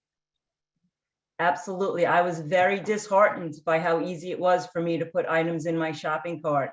And I did put in my credit card, and then I stopped because, like I said, I'm a nerd and I'm afraid and I didn't want these things delivered to my home. But it was scary how easy it was. Like I said, my one website just asked for my birthday and I just put in some numbers, and the other one I just clicked the box to say that I was over 21. The research that I did, there was some legislation in some states, but there's really nothing I saw that's making a big push to change the packaging. So collectively as a community, basically, how do we move forward to implement some of these possible, you know, suggestions to have it where it's you know, more strict way to prevent more of our youth, to deter our youth from purchasing these items? So Nefertiti, we're really lucky to have a lot of our local council members and assembly members visit here at our meeting during it. And so really it's about legislation. And so it's about contacting those offices and really vocalizing your need of that kind of legislation. So, you know, we as a CEC can definitely advocate for it. And certainly with this kind of awareness, it's really important to put it out there. But we also encourage you as a member of the Staten Island District to reach out to your council member and to your assembly members and to your Senate to let them know that you're really interested in ensuring that our children's safety is guaranteed by better packaging. And you can find any of that information for our state legislators right on our website as well at www.cec31.org. And I'm just going to move right now. Daniela has her hand raised. Thank you so much. Say was, this is very analogous to the flavored vapes, which became illegal. And what happened is most of what's going on is happening illegally. And even though there are enforcement mechanisms, if it's not something that's a priority, it continues to go on. So even though you can receive fines for it, if it's not something that the government is interested in, and for the online, it's very difficult to regulate. Even with federal legislation, it would be almost impossible to stop it. So education is really the key. Thank you, Daniela. That's a great point. Okay, any other questions for AP Curran? Thank you so much, Mary, for coming tonight and really sharing your wisdom with us and raising awareness. We really, really appreciate you for joining us. Very welcome. Have a good night. Thank you so much. Okay, I'd like to move right now to my president's report. I want to take a moment at this meeting right now to address the recent allegations reported in the media. While our council certainly hopes that these allegations are completely unfounded, it is important to note that they're currently under investigation by SCI. And as per SCI, they cannot and will not make any statements regarding an ongoing investigation. When that investigation is complete and SCI releases its report, we will absolutely turnkey that information to the families in our district. And as a CEC, we can make no further comments regarding it at this time. As part of my president's report, I'm happy to announce that high school offers will be available to families on March 9th after school hours. So please be aware and look at your inbox. The information is forthcoming about where your child will be placed for high school. I want to talk about the awarenesses that are in March. This month, we promote inclusion in all aspects of life through World Down Syndrome Day on the 21st, National Developmental Disabilities Awareness Month. We recognize the strength, determination, and contributions of influential people and their movements during Deaf History Month and Women's History Month. We also focus our attention on the importance of music and art by celebrating Music in Our Schools Month and Youth Art Month. I wanted just to provide some information for families. Teresa's going to place that information in the chat. Our local libraries are engaging families throughout this month, celebrating the contributions of women and helping your children become more aware. You can reach out to newyorkfamily.com and they have an agenda of all the items on Staten Island and throughout the 5 boroughs where you can see workshopping. Again, the St. George Theater has an arts and education performance that we'd like to highlight as well for Music in Our Schools Month. There is a number of programs available for schools to select for their students to go to. It is a dynamic program and full of lots of celebratory performances in the arts for our students to be exposed to. We encourage you to register for a local ASL class and learn more about the Staten Island Club of the Deaf, which was originated in 1954. And there are more resources and you can learn more at the Office for People with Developmental Disabilities with our friend Julia Lupino at OPWDD, and we have a link for that as well. You can also join the rally for tribute to National Developmental Disabilities Month. It's going to be held on March 10th from 10:45 to 12 o'clock at CSI. And that's all about our awarenesses for this month. Our pre-K application period is still open till March 10th for fall 2023. Again, admissions is not first come, first served. You can apply in one of 3 ways: online at myschools.nyc, by phone at 718-935-2009, and you can call Monday through Friday between the hours of 8 and 6 p.m. You are also welcome to visit a family welcome center.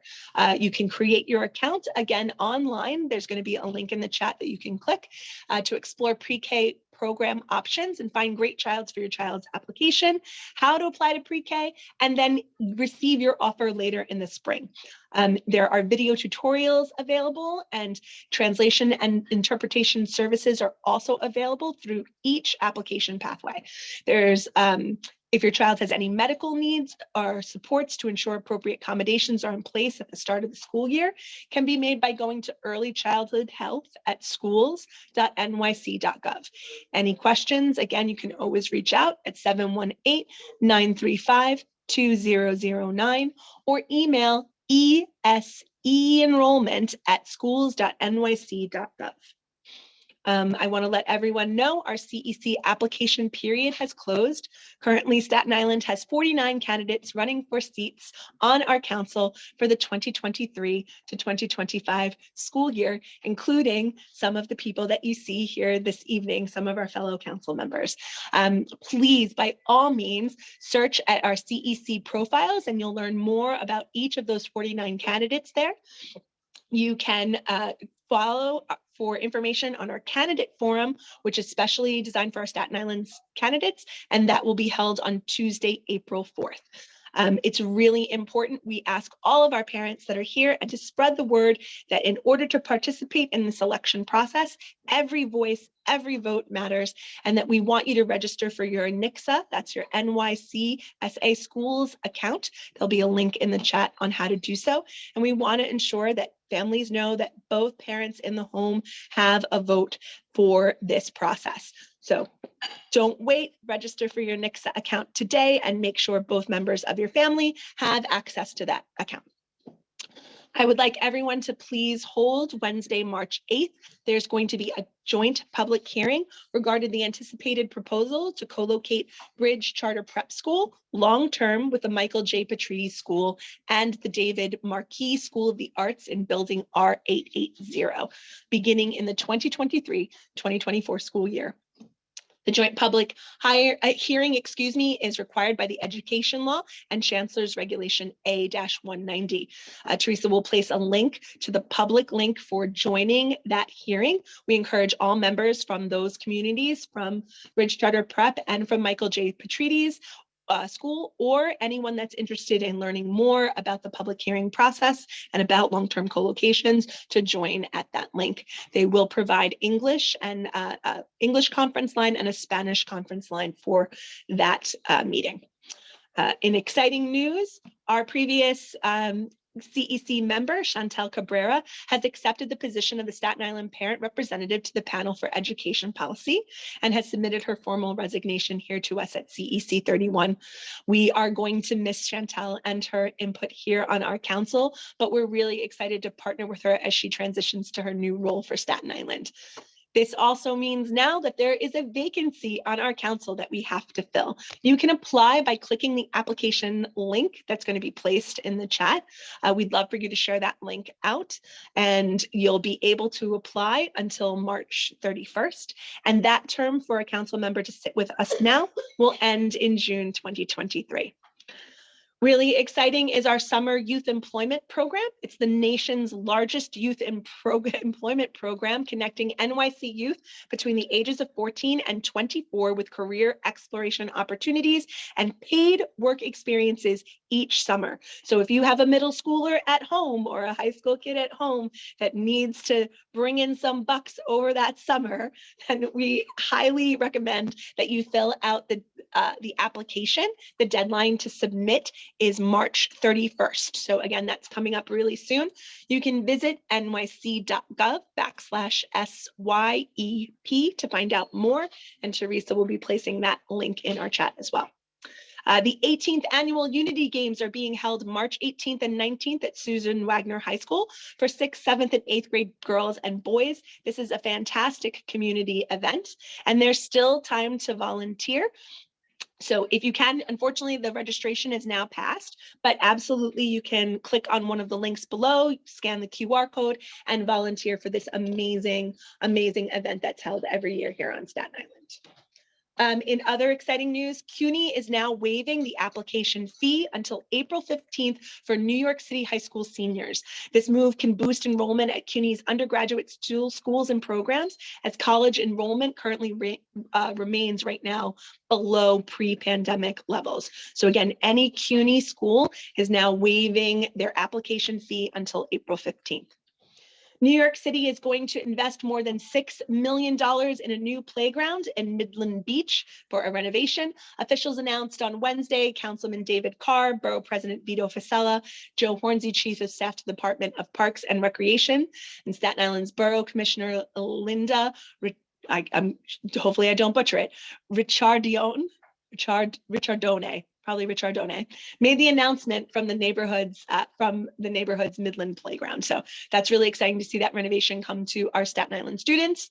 New York lawmakers are considering several bills this session that are going to mandate financial literacy classes across New York State public schools. This is important as we have done a lot of outreach in our district regarding financial literacy, and many of our schools are now offering those programs to our students as young as elementary school. In fact, one of Jimmy's schools, PS 60, has a wonderful program already in place. Tuesday, March 7th, there's a free webinar for parents to the Robertson Center's favorite STEM activities to get kids curious about the world around them. You can find more information at stemanywhere.splashthat.com. There is an education resource fair for families of children with disabilities. A camp, recreation, and after-school resource fair for families will take place on Saturday, March 11th from 10 a.m. to 1 p.m. at the UFT headquarters located at 1200 South Avenue. The fair is going to allow for parents and children to learn about local programs and options for those children between the ages of 3 to 21. Advanced registration for this fare is required. So please click the link below at Staten Island Camp Recreation and After School Resource Fair attendee registration form to get in on that. And that will conclude my president's report.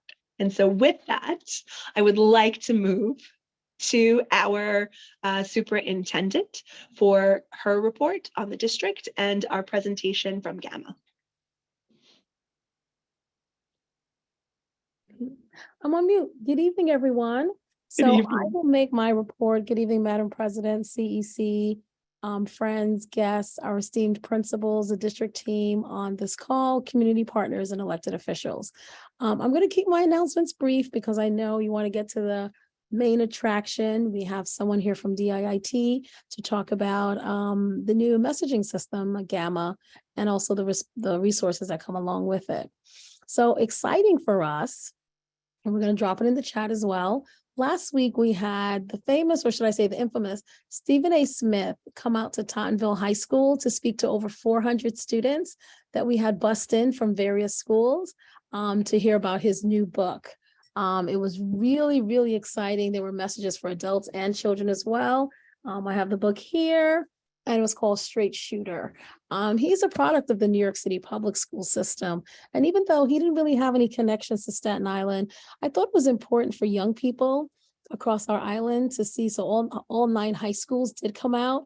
And it was amazing. And just thinking about the questions they were asking him, they were about real life and how he's navigating reaching his pinnacle of success and now a New York Times bestseller author, but also asking about sports. They had some great questions. So it was a great event. Check out the Staten Island Live article about that. I'm trying to multitask, but if someone from my team can drop that in there, that'll be great. Also, our very own CEC president led our last living room chat in February. She did an amazing job. Now, if you know, I normally handle living room chats. That has been my platform since I started in this role since March of 2021. And every time we've had one of those sessions, I try to be very actively involved. But Lucia volunteered and President Boylan did an amazing job reading the story. We had our district team that manned the breakout rooms. And it was just so amazing to see how everyone was so engaged and having the conversation and coming together. Very well organized, very well attended. She did an excellent job. Please show some love in the chat for her and just emojis and reactions. Her reading was just so soothing and therapeutic. And the title of the book was A Little Book of Joy. And as you know, joy is my word for this year. So it was very apropos that we made sure to include that. A lot of different exciting things happening in the district. But make sure you follow us on the D31 app. I'm always constantly sharing. If you want to know, it's about transparency in my leadership. It's more than just likes for putting up posts on social media. It's about making sure that our families are informed. So compared to previous leadership, this is the most transparency you're going to get. You should know everything that's happening. And Lou Brucci on my team is putting together one-pagers for every single school. Yes, you heard me right. One-stop shop with every school, because we did hear your feedback, wanting to know what's great about Port Richmond, what's great about IS-24, what's great about PS-56, and you should know and know what's out there, what the schools are doing and the work that we're doing. So it's exciting. Don't want to give too much away because we're still collecting everyone, but you know, D31 is a little competitive. Our principals are trying to make sure they have the best one-pager. Ms. Chavez, anything else that I should add, or Stacy or Jessica or Darlene or Christine? Anything else? No, I think you covered it all.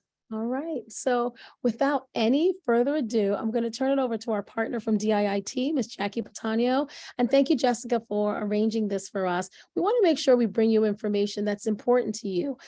So we have our own in-house tech expert that supports families, the district, and we figured she'd be the best person to come on and give you some information. So that will conclude my report for this month. Thank you all. Have a wonderful evening. Good evening, everybody. So thank you for having me and my team. I'm actually not here alone. I'm here with my colleague, Michael Edwards, since he is actually the all-knowing other of all the new platforms that we have, and I have the pleasure of working with him. So for those of you who don't know me, I am Jackie Batanio, and I am the Director of Technology for Staten Island in support of District 31. I am also a parent here in District 31. My child goes to one of our public schools and is in 3rd grade. So when we were asked to present today, we were excited because there's a lot that is happening behind the scenes with all of the DOE platforms. And one of the angles we were going with tonight was to talk a little bit about NICSA very briefly and kind of how it ties into the other DOE platforms. Again, this is going to be a very quick overview to a very large project that is happening for all of us. So just to kick us off, let me open this up. Okay. So what we're going to kind of talk about for the next few minutes is just, what is NICSA? Because I know, Lucia, you mentioned it before, and I know most people here probably are familiar with it, but you might not be familiar with it. So that's kind of the place where all family-facing things will happen, and it's the most important spot for you as a family. So we have the site, why it's important, how much of a lift is it going to be to get people on, what can you do on there? Because that is one of the most important things, because, right now it might just be kind of like, all right, I know I sign in, maybe I know it's my emergency contacts are on there, but there are so much more in-depth information inside of NICSA that relates to your grades and attendance and how it interacts with messaging, okay? And then, again, signing up is super easy. We have those resources for you, and then always connecting with the parent coordinator at your school. And again, we'll put our contact information in the chat so that you can connect with us if you ever need support. Okay, so again, we just started with NICSA here, and again, the New York City Schools account, family-facing online application. It is where you're going pretty much for everything to learn about what it is that your students need and to be able to put in information that is going to talk to the other systems that we have in the DOE. So it actually kind of connects to everything. So for example, with messaging, any information you put into NICSA, whether it's updating your phone number, updating your email, that is going to dictate what goes out in Messenger. So if the school is using that, the DOE application, that's going to pull from NICSA to get the message out to you, whether you decided you wanted text or if you wanted email. Okay, so but again, these are just some of the little things that you can do when it comes to signing up for a NICSA account and why it's so important. Again, it is the one-stop shop for everything that you will need. And it's also the place that if schools are utilizing DOE grades, it's where it's going to allow families to see the student progress in real time. So that's another thing to keep in mind. It's always going to be in real time. It talks to the other applications and it will be updated. So take us to the next screen. This is one of our, so we can't show live accounts, obviously, for student privacy reasons. This is one of our dummy accounts. So on this is our landing page. And again, for those of you who are familiar with it, you'll know that this is where you'll go to either add your student for the first time or come to visit to check in on the student that you have. And this just kind of gives you a simple layout of what you'll be able to access. So you have your student.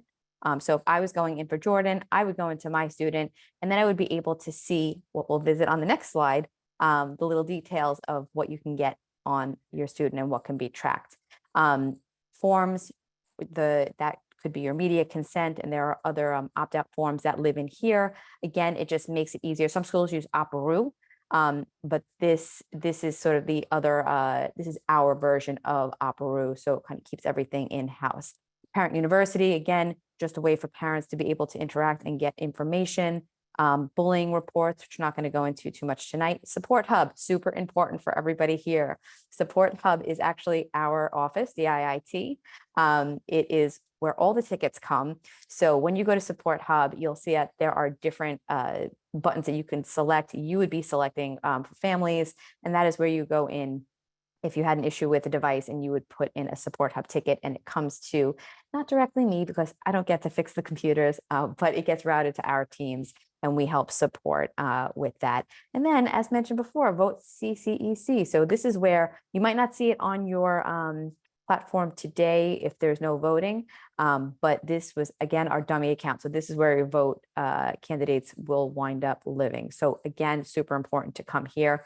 And the bigger picture is that all of the platforms intertwine and feed into Nixa, which is why we are, kind of starting at this point.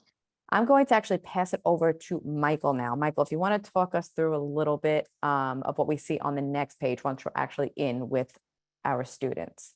Yes, I will. Hi, everybody. My name is Mike Edwards. I work with not only with Jackie, but I also work with the Instructional Enterprise Technology team, which kind of supports all of the enterprise software for the city, which is the Adobe, Google, Microsoft across the city, and we help support those products for the entire student body and staff. I want to mention one more thing before we go on.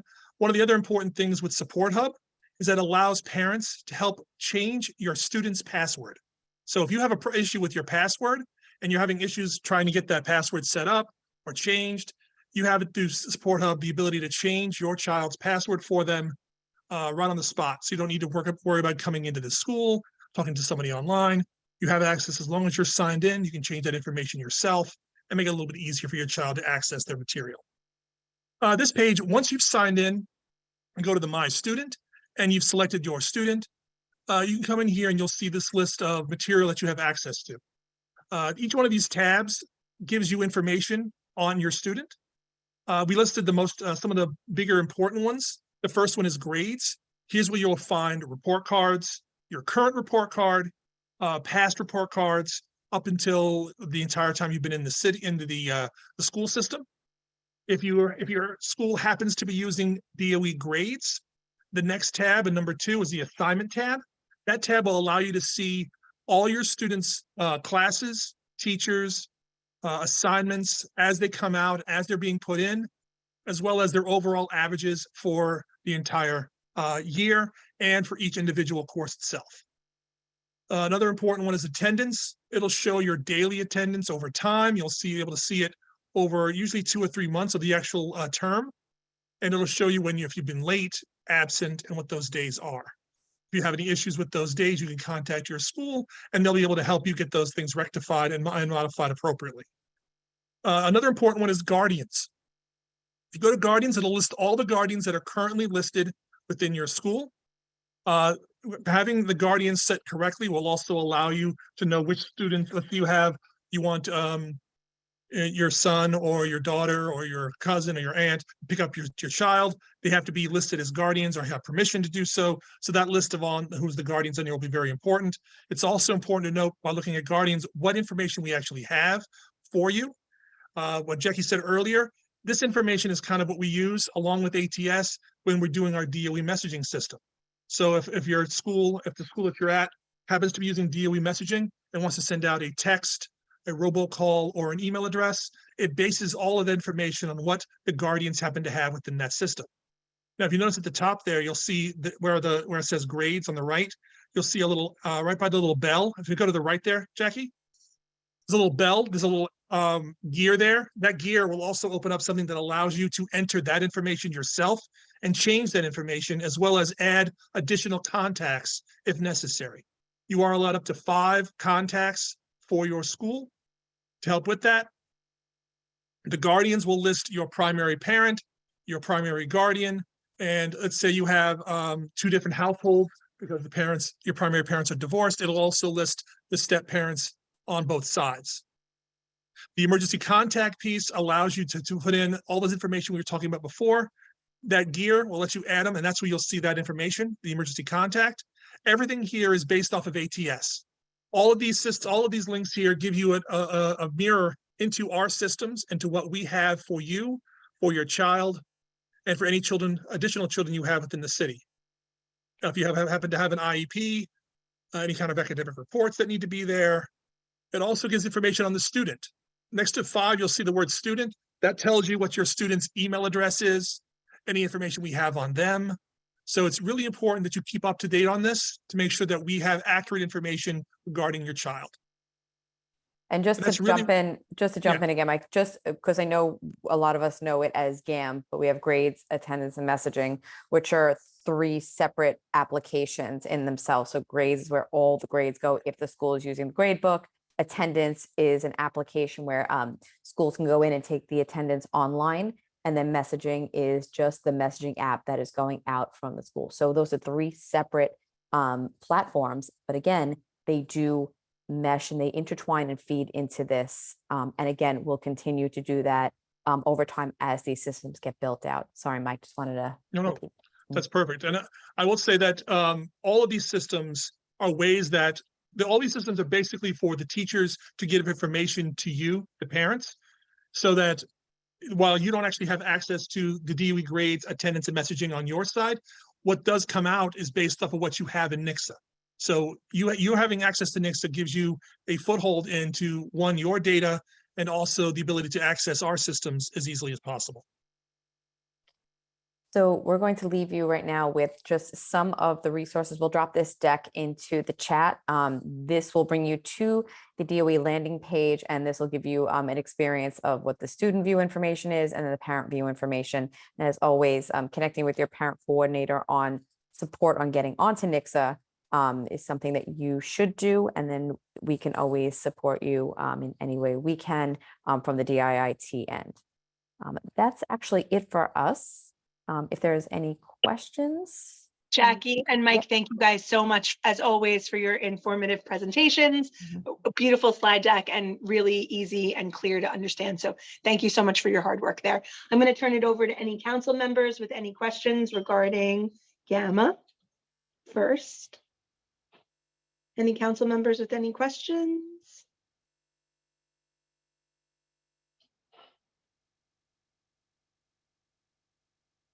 Wonderful. I'd like to turn it then over to the public. Anyone with any questions regarding Gamma presentation given by Jackie and Mike? If you have a question, please feel free to raise your hand and we'll be able to unmute.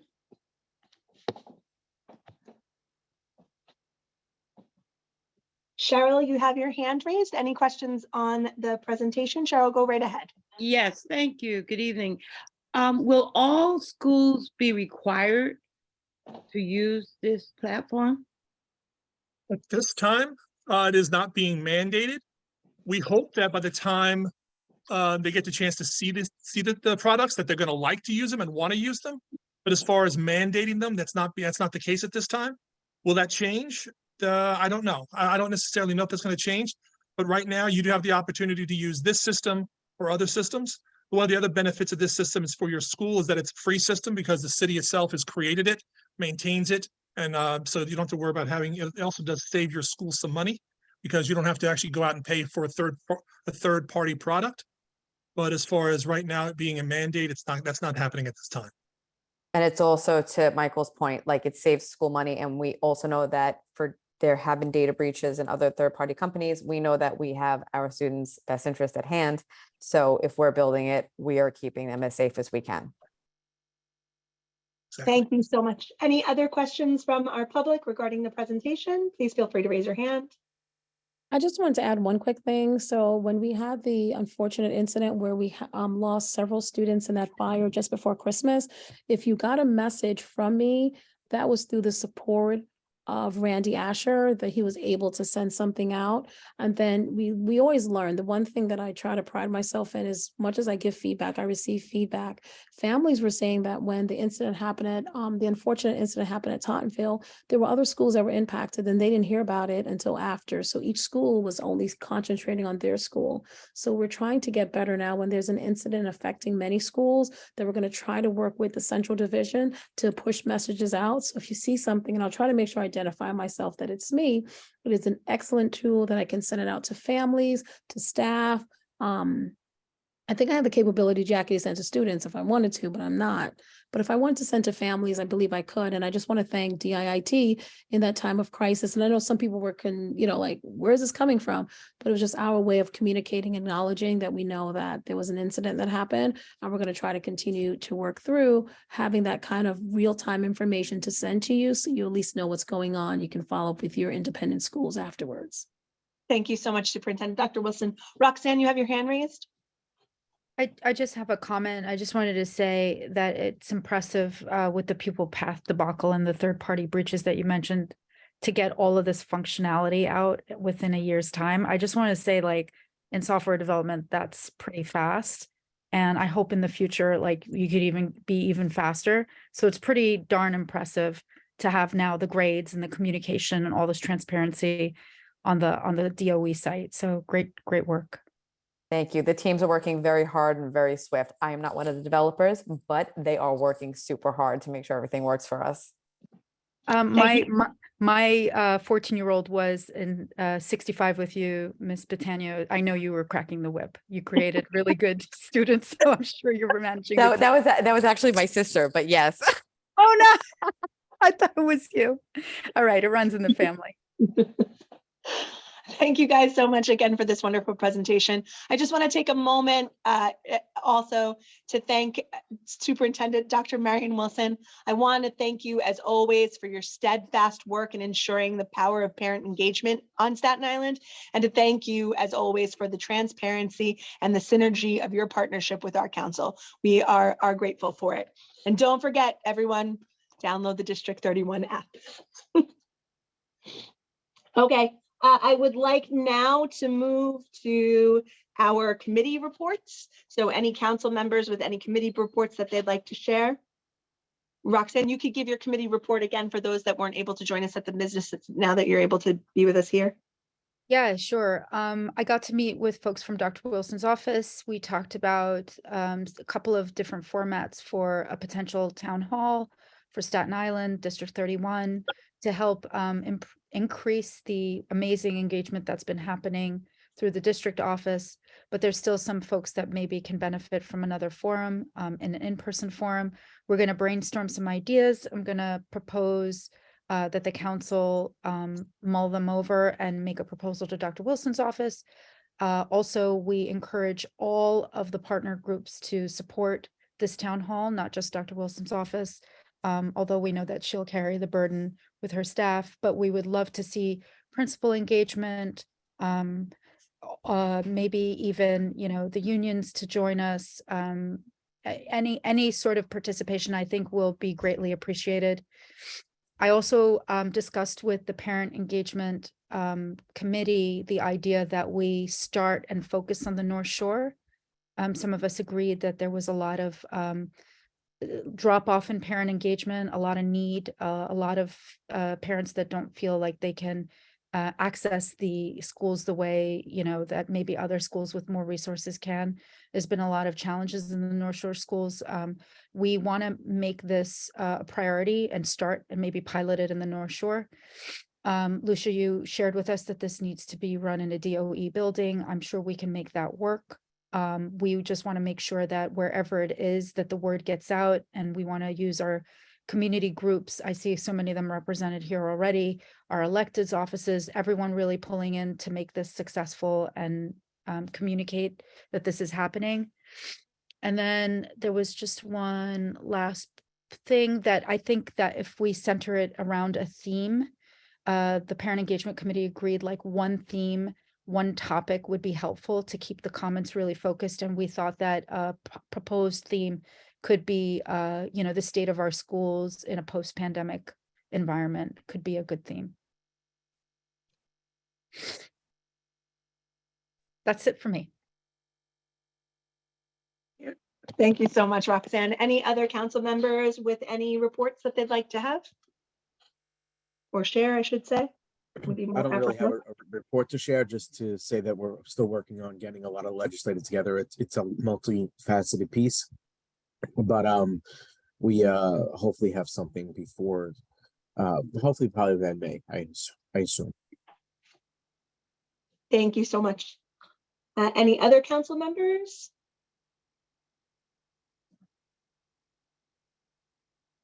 If not, I'd just love to share a couple of things that I was privileged to be part of and highlight those schools here in this moment. I was able to recently join PS 78 for their Read Across America Day, and I want to give a big shout out to Principal Jody Contento. She ran a fantastic morning full of volunteers who read to the students at PS 78, and I was privileged enough to be able to share with some of the students there. It was an inspirational and wonderful day, and I highly recommend, if anyone has the chance, to volunteer for Read Across America, as to do it at your local school as well, and push that proponent across the district. It was truly remarkable. Phoenix Strong, there you are. I was also privileged enough to head to IS 34 for a kickoff of the NYPD program called Digital Age. It's being offered in addition to our Too Good for Drugs program at schools. And I got the chance to speak with student leaders about how this program will help both students and parents build responsibility and accountability around social media. It's a fantastic new look at cyberbullying and has offered a lot of opportunities. Hopefully a lot of our Staten Island schools participate, and we want to get the word out there that digital age is something that every school is needed in this age of social media, and with so much of a demand of our children's attention. So if you can speak with your local administrations at your schools that you're interested in digital age, they'll be able to reach out and establish that program for your school. I also want to give a shout out to PS8. What an amazing school. They put on an amazing welcome in a auditorium that was designed to the hilt, and the kids were unbelievable performers and demanded the stage, all in celebration of the Readers Are Leaders program that was kicked off and originated by BP Borough President Vito Fasella in our district. This is an exceptional program where 4th and 5th graders are encouraged and are given the opportunity to read 5 books in 5 weeks. If anybody's interested in learning how your child can participate in Readers Are Leaders, we'll have that information in our chat. You can visit www.statenislandUSA.com/readersareLeaders.html. So fantastic, such a wonderful experience visiting our schools. I was on a tour de force these past couple of weeks, so it's been really exceptional, and I really want to celebrate those schools. I'd like to take, I will absolutely. So I want to also give, as Aaron, I don't think they're here. I was hoping someone was going to join us. So if I could just take a moment, I'd like to have Aaron unmute and give a, just give a little more information. The Staten Island Federation of PTAs is holding a legislative forum coming up on March 10th, really important. And Aaron will be able to provide a little bit more information. Aaron, are you able to unmute? Aaron Bogad, by the way, is our previous CEC 31 president. He is also the previous president of the Staten Island Federation of PTAs, and he is the current Panel for Education Policy BP appointee. So we're really privileged and happy to have him share with us. I don't know if he can unmute. Aaron, there you are. Hi, Aaron. There I am. We love having Can you hear you, me? Aaron. Thank you so much for coming. Hey, how's everybody doing today? We I miss don't want to you. take, I miss you too, but I'm at every meeting, so I see you at least once a month anyway on the meetings. I want to thank everybody. I won't take a lot of time. I just want to thank everybody and just let everyone know this Friday at Tottenville High School, the Staten Island Federation of PTAs will have, will once again continue our annual Federation Legislative Forum, or their annual Federation Legislative Forum. Pre-COVID, it was a yearly event. Excuse me, it was a yearly event, and now that COVID is hopefully behind us, they are going to restart it. So it's at Tottenville High School this Friday, March 10th, from 10 a.m. to 11:30 p.m., I believe it is. Refreshments will be 10 a.m. to 12 p.m.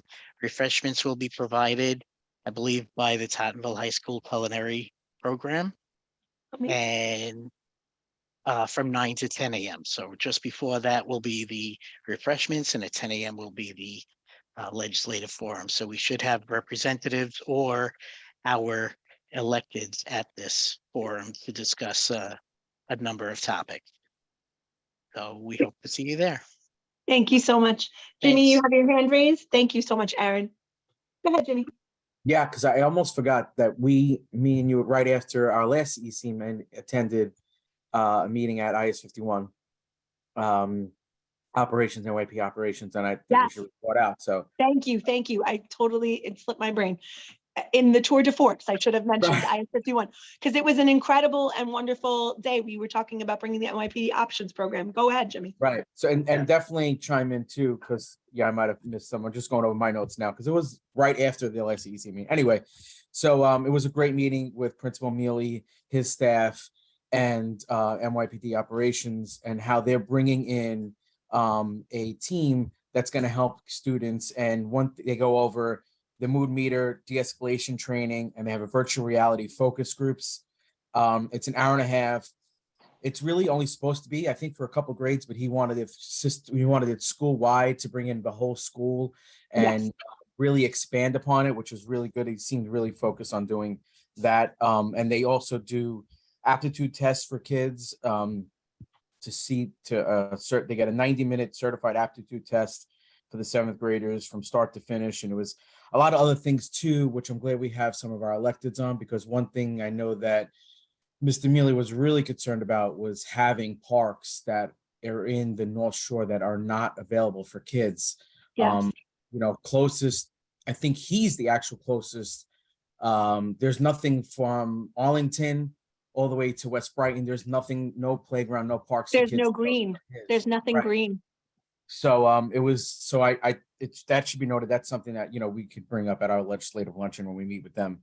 Absolutely. But it seemed like it seemed like a great program that he wanted to. And then he had and this is part of, just really quickly, it's part of the NYPD options program, which the borough president's office is also partnering on bringing through our district. We're highlighting it right now with IS-51 and IS-49, and both seems to be on board with the amazing options. As Jimmy had said, they do a virtual reality training about good decision making, and in addition offer aptitude testing. It has many facets, and really want to give a wonderful shout out to Principal Mealy for really, he is going to take advantage of every option that program, no pun intended, options, I guess, is going to offer his students, and he's going to maximize it for all grades in his school. So a really big shout out to him for really bringing extra supports to his students there at IS-51. Yep. Thank you, Lucia. No problem. Thank you. I want to just take a moment really quickly before we move on to public speaking, just to thank some of the people that are here with us tonight. I, of course, want to again thank Aaron Bogad, our PEP Borough President appointed rep. I want to thank Amanda Hicks, our FACE representative, who is our special liaison to CEC 31. I'd like to thank Jamie Goldberg from the BP office, Denise Pacquiao from Mike Riley's office, Donald DeRosa from the NYC Comptroller's office, Jessica Rivera, our Family Leadership Support Coordinator, Christine Chavez, our Deputy Superintendent, Christine Laughlin as well. Reverend Dale is here with us as well this evening. And of course, always to our superintendent. So we thank you all for joining us and making time to be with us and hear about the issues and concerns that are in our district. With that, I would love to move on to our public speaking portion of our meeting. Currently, I had one person sign up previous to our meeting, and we had 2 people sign up to speak during the course of our meeting as well. So if Kim Hinkinson is available, I don't know if she's still here or even was part of our original list, but Kim Hinkinson had registered to speak. I'm not seeing her in the list, so if she should return, then we'll come back to her. And I will move to Christy Montalban.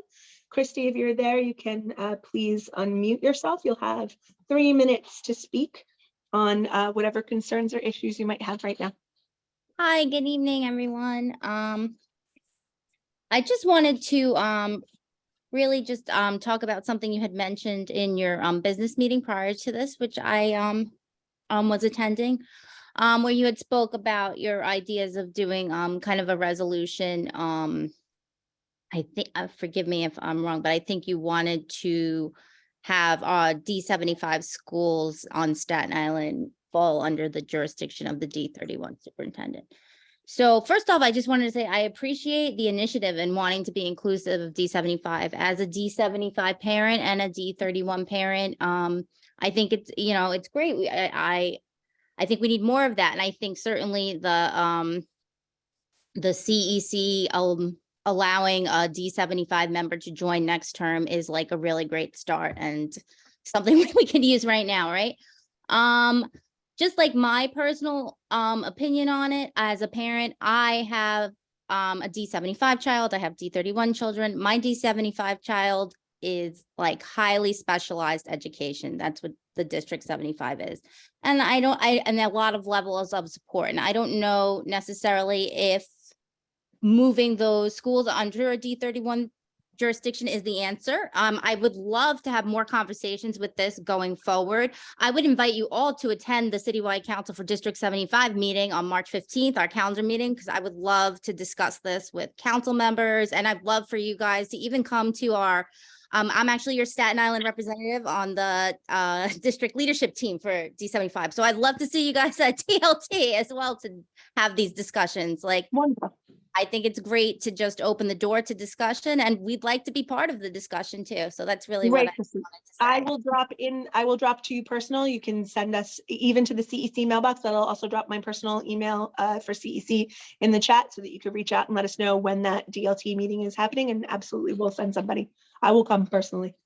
I was the Count me IEP. in too. I would Yeah, come too, we were the IEP parent reps for Staten Island previously. Jimmy is the one now. And so, and I know Sarah is really dedicated towards D75 students as well and advocating for them. So we would love that partnership. Thank you so much for coming tonight. We really appreciate it. Alicia, please let me know when that one is too. I'd like to go as well. Absolutely. Absolutely. I will share it out with full council. Let's go to our next speaker that is signed up for this evening. Our next speaker is Amy Tsai. Amy is here from D75 as well. Amy, go ahead. Hi, good evening. So let me introduce myself. My name is Amy Tsai. I'm the co-president of Citywide Council for District 75, and I was actually invited here by Christy Montavon, one of my council members. And I really love how District 31 has been such a partner with our District 75. I've been a council member for 6 years, and so my relationship with you guys here in Staten Island has been the inspiration of modeling for the rest of the city. I think that, the collaboration and integration around our schools, our students, and our community is really important, and how we can really benefit from shared shared curriculum instructions and services, because that's what a village takes to take care of a child, right? So I wanted to kind of elaborate, and I would hopefully look forward to all of you to come to our calendar meeting on March 15th, like Ms. Montavon said. So we do have our website up as well with all the informations for meetings as well. I do want to kind of touch on, and I'm here to touch on the elections process for the new D75 seats for D75 parent members on the CEC 1 through 32. As you know, in July 1st, you will be having a District 75 parent member representing on CEC 31. So I know that the structure is very new to all of us, and we all want to kind of have an idea of what that looks in their roles and how they can be integrating into your CEC 31. So, we really do want to be a partner and be supportive for both CEC 31 and the District 75 parent member on your council starting in July 1st. And we really want to fulfill that seat as well to make sure that District 75 parents are really fully represented, as well as the support that they need. And so really want to anyway be available to any of you guys, as well as school leaders, to see how that looks like, so that we can really be here citywide and share that experience of leadership and empower our communities as well, of what District 75 looks like, and how that is a universal platform for learning. So I appreciate you listening to me today, and I love your setup here on your council. Is so well prepared and so concise, and so I'm really inspired by you guys, so thank you. Thank you. You are inspiring to us as well, and we're so grateful that you came tonight to share that information with us. We really push for our One United Island, and I love that partnership is open and available all the time. So we thank you for coming tonight. I just want to wrap up, I guess. We're kind of at the end of our meeting. It's 9:01. I want to thank everybody who took the time to participate in this evening's meeting and share their insights, their issues, their concerns. We really appreciate everyone here on this island, and we look forward to having you join us at our next meeting on April 3rd. So please, if there's any links that you need, you can always revisit this recording on our website. Again, all of those links will be posted as well in our chat, which you can also read through as well. And we hope that you found our presentations this evening informative and insightful. If there's any other comments from our council members, then I would love to motion to adjourn this evening's meeting. Motion to adjourn. I would love to second it. Thank you. You guys are also. I do want to thank you because it's very well prepared always, and between you and Teresa, you guys are just like fire. It's like I couldn't. She sends it all to me. She makes me look good. I just copy and paste. Great job, guys. No, Great job. I could not do it without her, and I thank you all, my council members, my fellow council members. I'm so excited to finish out the rest of this year with you, strong and proud and full of things that are beneficial to our Staten Island families. And for those of you rerunning, I am so excited to rerun with you. And for those that are not returning, we will miss you desperately and hope that you'll still be participants in our future meetings as well. So thank you all for this evening. I would like to say that we are adjourned. So everyone, we'll see you in April. Thank you again for coming tonight. As always, we love this district. So thank you all. Have a good one. Thank you.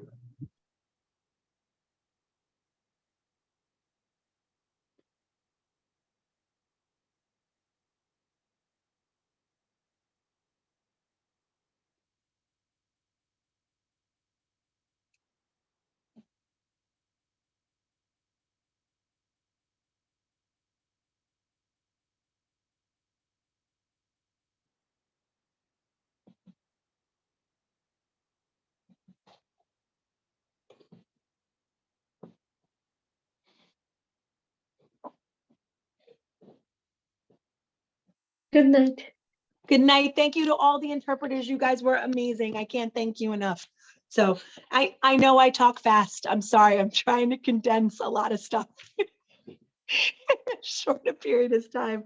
I try. I'm sorry. I'll try harder next time. A lot slower. Yes. Thank you. Thanks a lot. Have a good evening. Thank you guys so much. Have a great night. Good night, everybody.